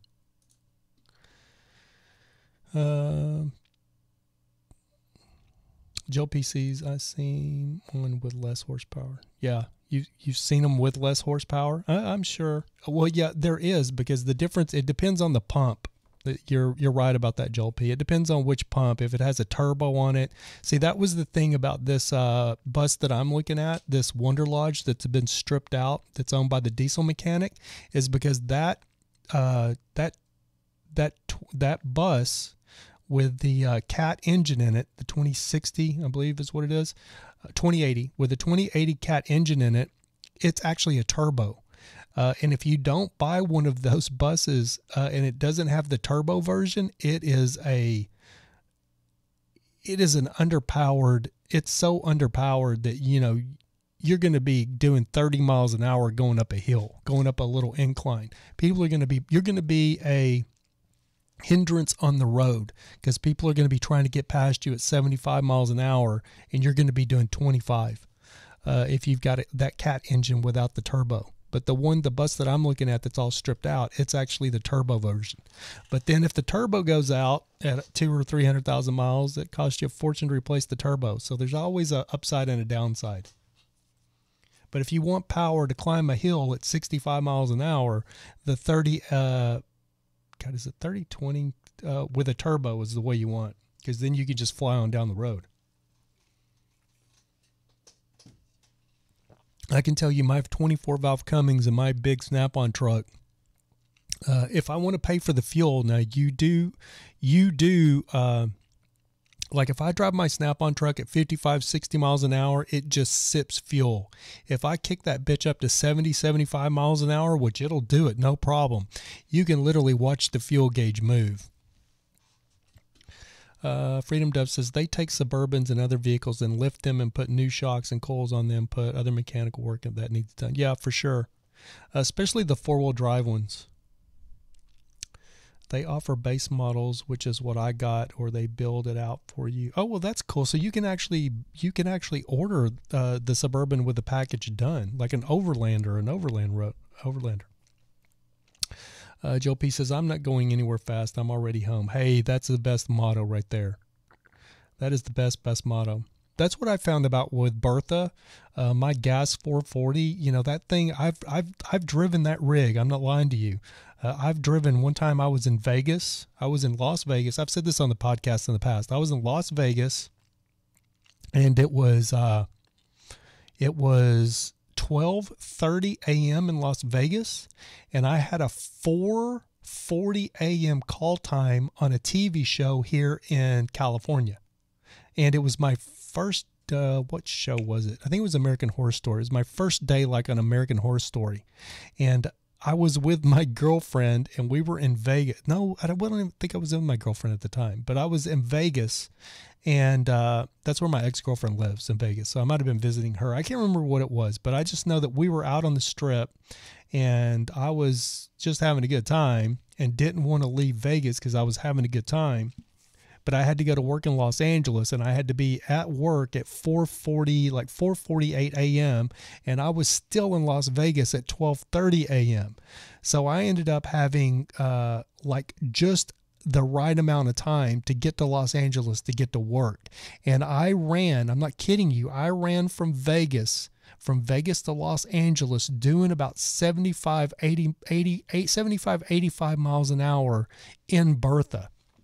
I never have driven Bertha like that. I always drive like 55 or 60, and just gingerly, get her on down the road. It's like Joel P said, I got nowhere to go fast because I'm already home. That's the kind of thing. So I just like take my time and sightsee and look at everything when I'm driving around. But because I was running late, I was flying, and it's crazy that that motorhome will run 75, 80 miles an hour like it ain't nothing. Because a lot of the C-Class RVs, I've been in C-Class RVs with 460 in them, and those gas hogs, and they don't have enough power. I mean, you're lucky to get 65 miles an hour top speed out of them. Joe P says, I had a cowboy conversion Suburban, 4 captain's chairs. Yeah, my stepmom and my dad, my stepmom used to have one of the old square body Suburbans that was probably like an 82, 85 square body Suburban.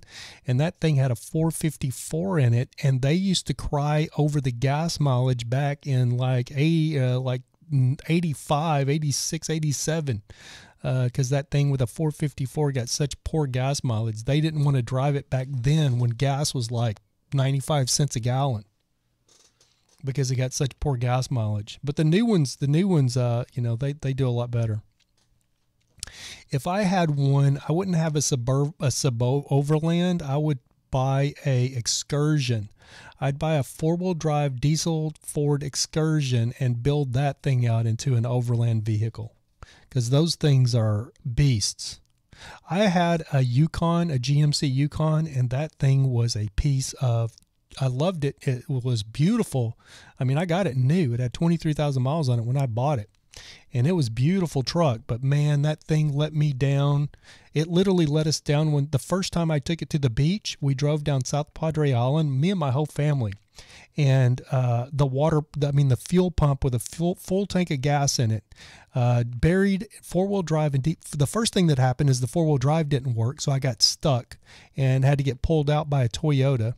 And we drove 10 hours from Dallas down to South Padre to go to the beach in this new truck, this new GMC Yukon that I had.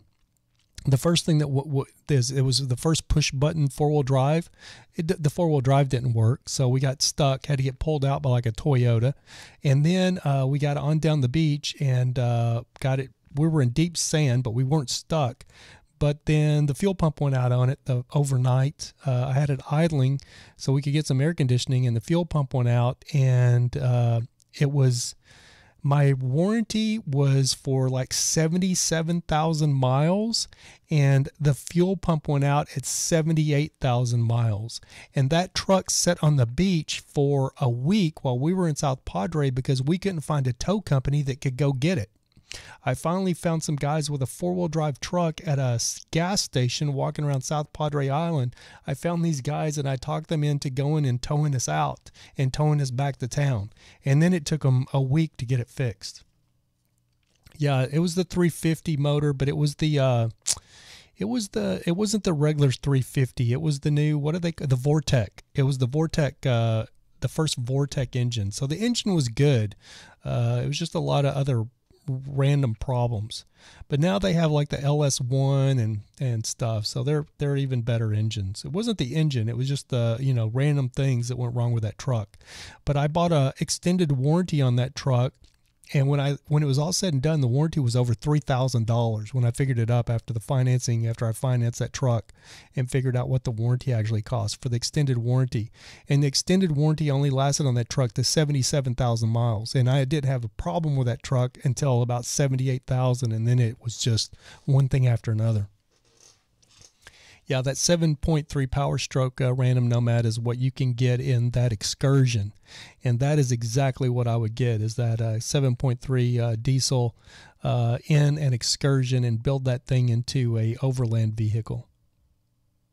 But what you could actually do would be even better, is buy a 7.3 diesel pickup, like a 20 before the death, like a 2005, 6, 7, maybe 8, 9, 10 diesel, Ford diesel with a 7.3. Don't get the 6.0, get the 7.3 diesel Power Stroke, and then buy a Bigfoot fiberglass camper, because a Bigfoot camper is a huge camper.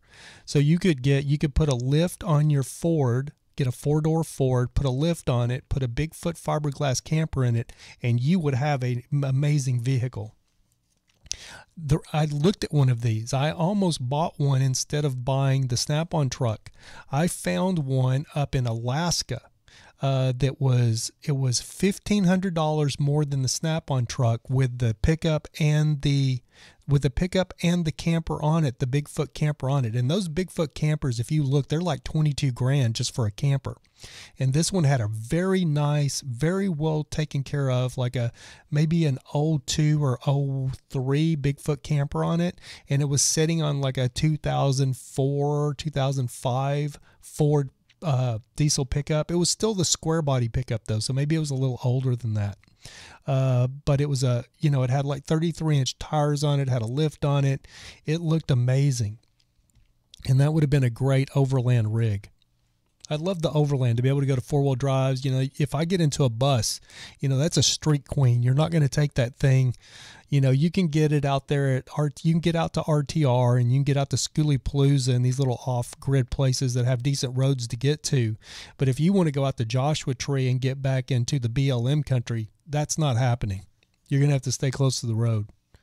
But that's one of the trade-offs, with a forever big home like that. International motor, yeah, the 7.3, that international motor. My dad actually had the 6.8. Was it a 6.8? I believe it was a 6.8 International that came out in the very first, that was actually built by International.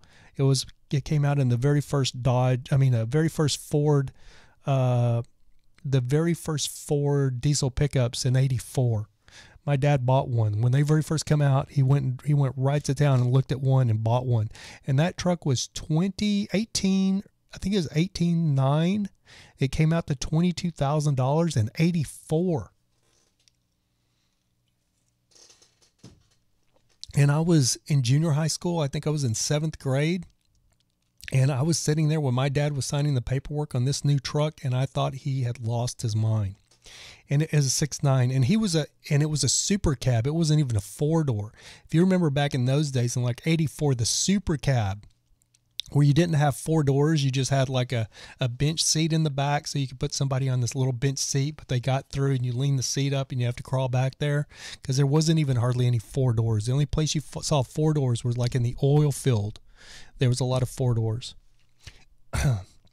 Man, I am just going on forever today. It is already 1:47. I said we're going to take this an hour. I try to keep this podcast short for the rebroadcast, because nobody wants to sit here for a 2-hour podcast. And then the other thing is the audio version that goes up on just Apple and what is Apple and what's the other one? Spotify, and it goes through all the podcast sites. I don't think anybody wants to listen to a 2-hour podcast. I may be wrong though. Who knows? Joe P says next rig will be an overland, just me and the wife. I actually saw for $60,000. I saw an army truck, the 6x6 built out with a huge. It was a 6x6. It was an army truck. It was an army transport or something, but it had the huge box on it with I want to say the box was maybe 18 feet. And they built it into a tiny home, and that thing looks amazing. But I looked at it, and I priced the tires out. The tires are $1,500 a piece. If I had a flat, I couldn't afford to fix it. If I had a blowout, I'd be screwed. And the tires, check this out.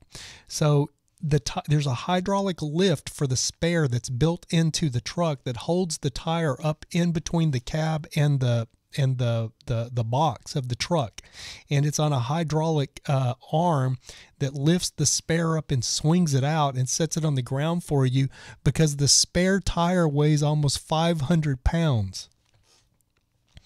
But it would be amazing if money was no option. If I was a rich YouTuber or something like that, wanting to live the tiny home way, I would go with something like that. Like the Overlander rigs are amazing. You're 36, Random Nomad. You're still a young pup. My birthday is Monday, and I'm going to be 51. I didn't even know if I'd live to be 51. And my camera just does not want to stay focused today. And I am way out of center. Joel Eldorado says, I don't understand half of what you guys are talking about, but I'm enjoying it. I appreciate that, Joe. We're talking about living tiny and, like tiny homes and stuff like that. So I will show you guys. Let's jump over here. That's what we have this. It's kind of fun today going a Unimog. Yes, a Unimog. I love those random Nomad, but they just don't, the top speed is horrible.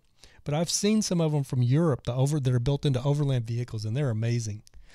Let's see. I want to show you guys. Let me bring up a browser here. So I'm going to show you guys the 6x6 that I'm talking about. Let's see if I can just say 6x6 military.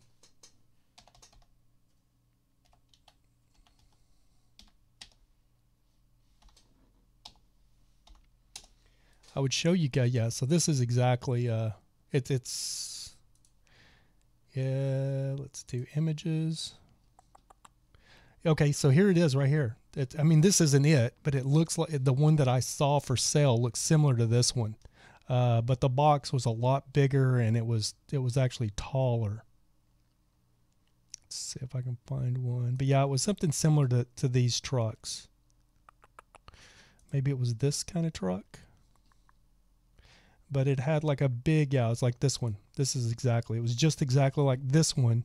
But instead of having this this lift, haul bed on it, it had a big box on it for transport, for troop transport. So they took that troop transport box and they built it into a, like this one. They built it into a tiny home, like an overland tiny home. But the problem is like this. Here we go, like this. So the problem is these vehicles, these 6x6s are amazing, but these freaking tires, you're looking at $1,500, and these tires are 500 pounds. So, I mean, okay, here's one. So there's an overland right there. That's a European version, and somebody just took like a Unimog. This is a Unimog body.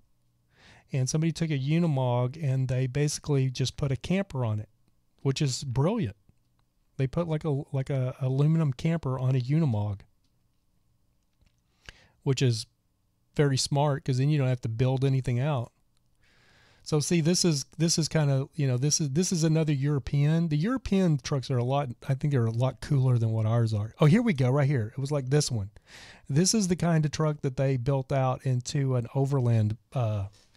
It was basically very close to this one, pretty close to identical. I still think that's a European version that doesn't look like an American version, but that's actually very close to what they built out to be a overland truck. But it had this front end on it, more of that square old army truck front end. But there's a company that is called Overland, I think. What do they, and there's a couple of them. There's Overland, and there's one that does the Fords. They take like a big Ford F450 or 650 chassis, and they build a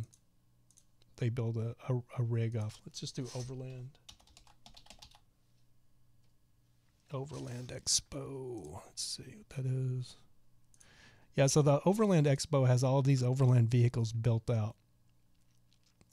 So see, here's a Ford like I was talking about, or a Toyota. It's actually a Toyota just with a camper on it with a pop-up. Here's one of the I was talking about. So this is a full-on overland.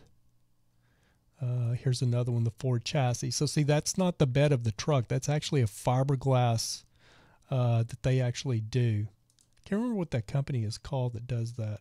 Earth Roamer. That's right. They're called Earth Roamers. They take the Ford chassis and they build, but the problem is, so here's another Earth Roamer. Now, I love the way these look. Don't get me, I mean, I don't love the way they look, but I mean, they're really cool. But my biggest problem with this entire setup is this thing right here. If you have it done by Earth Roamer, they're like $500,000. I mean, they're $300,000, $400,000, $500,000, $600,000 when you could literally just buy a Ford pickup. You could buy this Ford pickup that year model Ford pickup and go buy a Bigfoot camper, because a Bigfoot camper basically looks identical to this. It's just not built into, you know, the bed of the truck. It sets in the bed. But if you look at a Bigfoot camper, like if you're going to buy a Bigfoot camper, I mean a camper to go in the back of a bed of a truck, there's a lot of them out there. There's a lot of cheap ones, the little tin ones. But if you really want to get a nice camper, it would be a Bigfoot camper. And I didn't even know these campers existed until I didn't even know that they existed until I found that rig that I was talking about. I found it for sale up in Alaska, and it looked a lot like this rig right here, but it was on a Ford. It was on a Ford dually. And the Bigfoot camper, what's great about the Bigfoot is this is that's not a Bigfoot. The real Bigfoot camper is all fiberglass. It's an all fiberglass shell camper. And the one I was looking at was more rounded. It was very rounded. It didn't look like just an old camper like you see. I don't see one. Okay, here we go. So it looked like that. That's exactly what it looked like. That's a Chevy body, 4-wheel drive, but that is an overland vehicle right there. Now, granted, if you buy the campers, those campers aren't cheap. You're looking, like I said, you can get up around 20 grand for a Bigfoot camper, and then you're, you know, how much ever the truck is. So, but that is the same as that, you know, $300,000-$400,000 overland vehicle. You know what I mean? For a fraction of the price. Here's another one. So that's a Dodge. So that's probably a Dodge Cummins. 5.9, 12, 6BT Cummins, probably in that truck with a Bigfoot camper on it.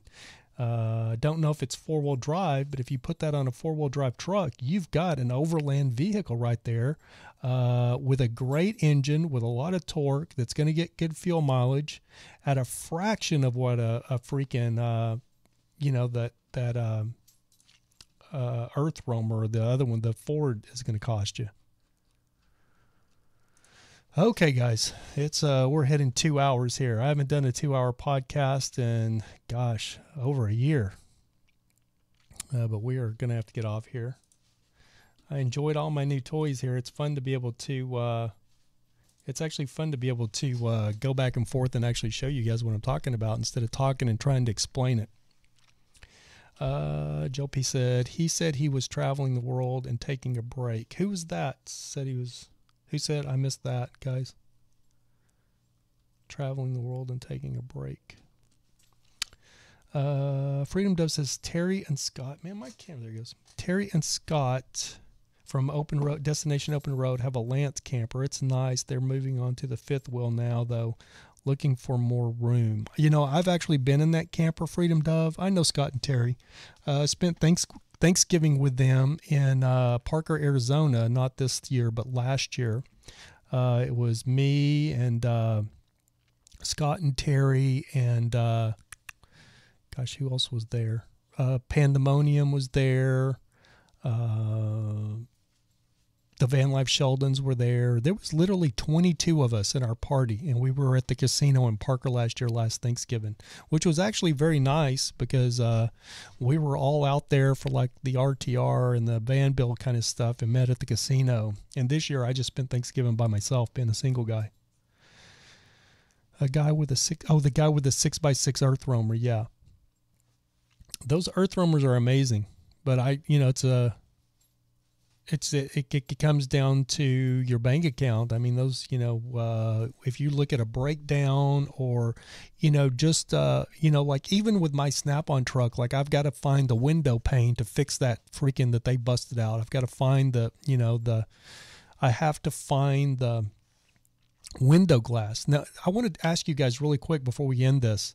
Joel P., Random Nomad, what I'm actually looking at, and tell me if I'm crazy, instead of putting a piece of glass back in there that somebody can just break out again, I'm actually thinking about putting plexiglass, used as $250K, which is crazy.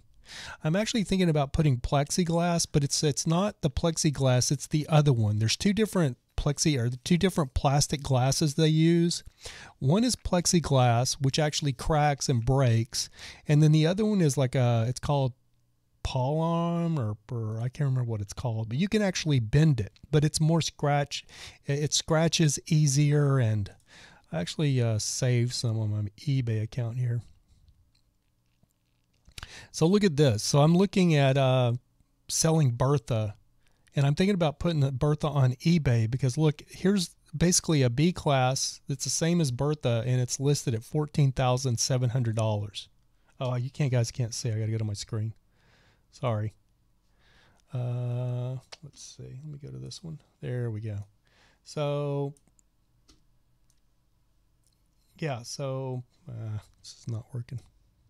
I pulled up. Let me go. I pulled up the wrong browser there. Got mixed up. I forget if I don't pull it up. If I pull it up on the screen in front of me, you guys can't see it. My bad.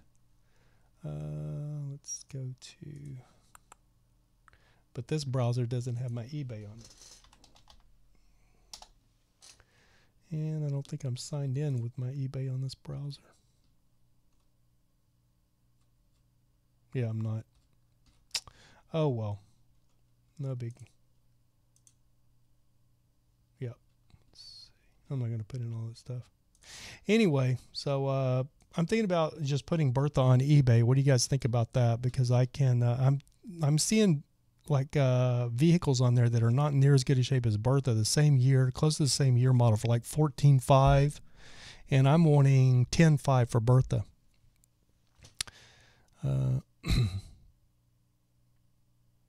Let's see. No, you can't bend Lexan too much. Well, Lexan is what they use a lot of time in airplane, these do-it-yourself airplane builds, and they do bend it. There's a YouTube video of a guy taking a sheet metal bender and bending a piece of Lexan with a sheet metal bender. But it's the polycarbonate or whatever. There's two plexiglasses. So when you think of old school plexiglass, it's like the polycarbonate or whatever, and you can't bend it. You go to bend it and it just shatters. Lexan does have some give.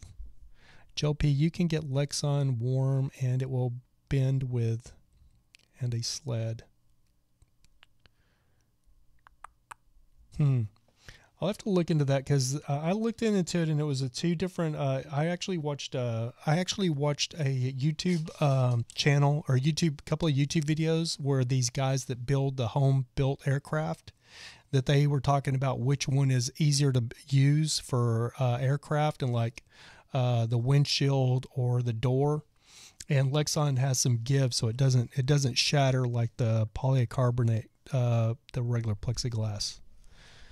So I'm thinking of just ordering, but I'm going to get like a tinted version and just replace that window with a tinted version. And I've been looking at videos on YouTube, because my window doesn't have like the riveted in step vans. Like every video I've ever seen on YouTube that shows the window replacement, they have to drill the rivets out. Mine doesn't have the rivets. It's just got the, it's like a back window glass for like a 67 or 68 Chevy. It's just got the seal around it.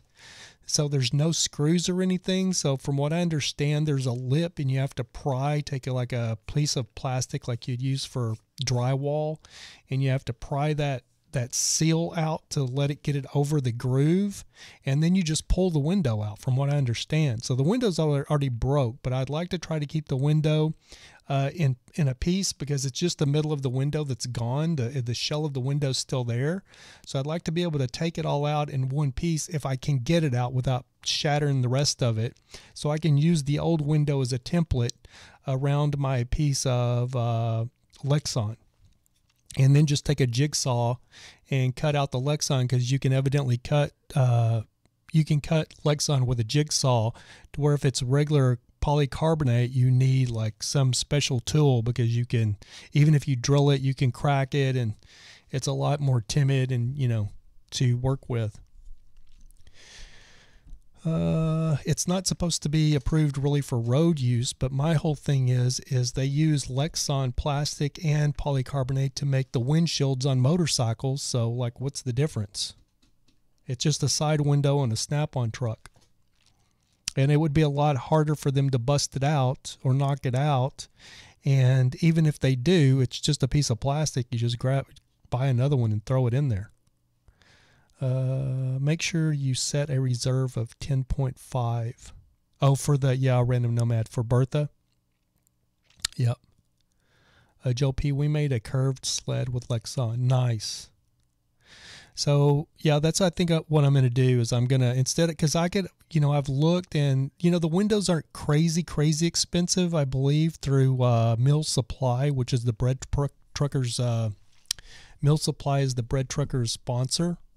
And they have a lot of windows, and I think I could actually get the actual window from Mill Supply, but then I would have to take the window and get it tinted and all of that stuff, when I think I can actually just buy a piece of Lexan sheet and use a template, cut it out myself, and install it in the truck, and it will come tinted. I won't have to worry about doing anything like that. So I think that's what I'm going to do, and then I'll have a plastic window if somebody tries, because that's the window everybody tries to break out, is the door window. Okay, guys, gosh, I'm over 2 hours. I do appreciate it, guys. It's my birthday show. My birthday's Monday, so what the heck. We'll say this is the birthday show. Hopefully I'll have a guest on Monday, though. We'll see. I don't have any commitments, but I talked to the bread trucker, and he said possibly. So anyway, that's going to do it, guys, for this episode of the American Nomad Vodcast. Remember, you can catch this on just the audio version. If you don't want to watch the whole video, you can just listen to the audio version on the Apple iTunes Store, the podcast on iTunes or Stitcher Radio or Spotify or any of the podcasts. Thank you, Joe P. I appreciate it, man. Thank you, Freedom Dove. Thank you guys so much. The one last thing I wanted to mention really quick is not to be a downer. I forgot to say this. So on Monday, my truck got broken into. Was it Monday? I don't remember what day it was. No, it was Wednesday. I think my truck got broken into 2 nights ago. My truck got broken into, and the step van got broken into. They busted the window out and got into it. Stole a bunch of stuff. They even stole my freaking my overnight bag with my razors and stuff in it, which is crazy. And some of my clothes. I know it had to have been a homeless person. They stole. I had a whole basket full of clean clothes. They emptied the basket out and put some of my clothes in there, my overnight bag that I'd taken out to my friends because I stayed the night there with my shaving kit and everything in it. They stole some of my clothes. They stole my big case with my lights in it, and they also stole my Xbox. But what I was going to say is it's so crazy because in like 2010 or 2011, I was in downtown LA with Bertha, and I did a Christmas shoot down there for like a company corporate party, and they stole my very nice mountain bike off of the back of Bertha.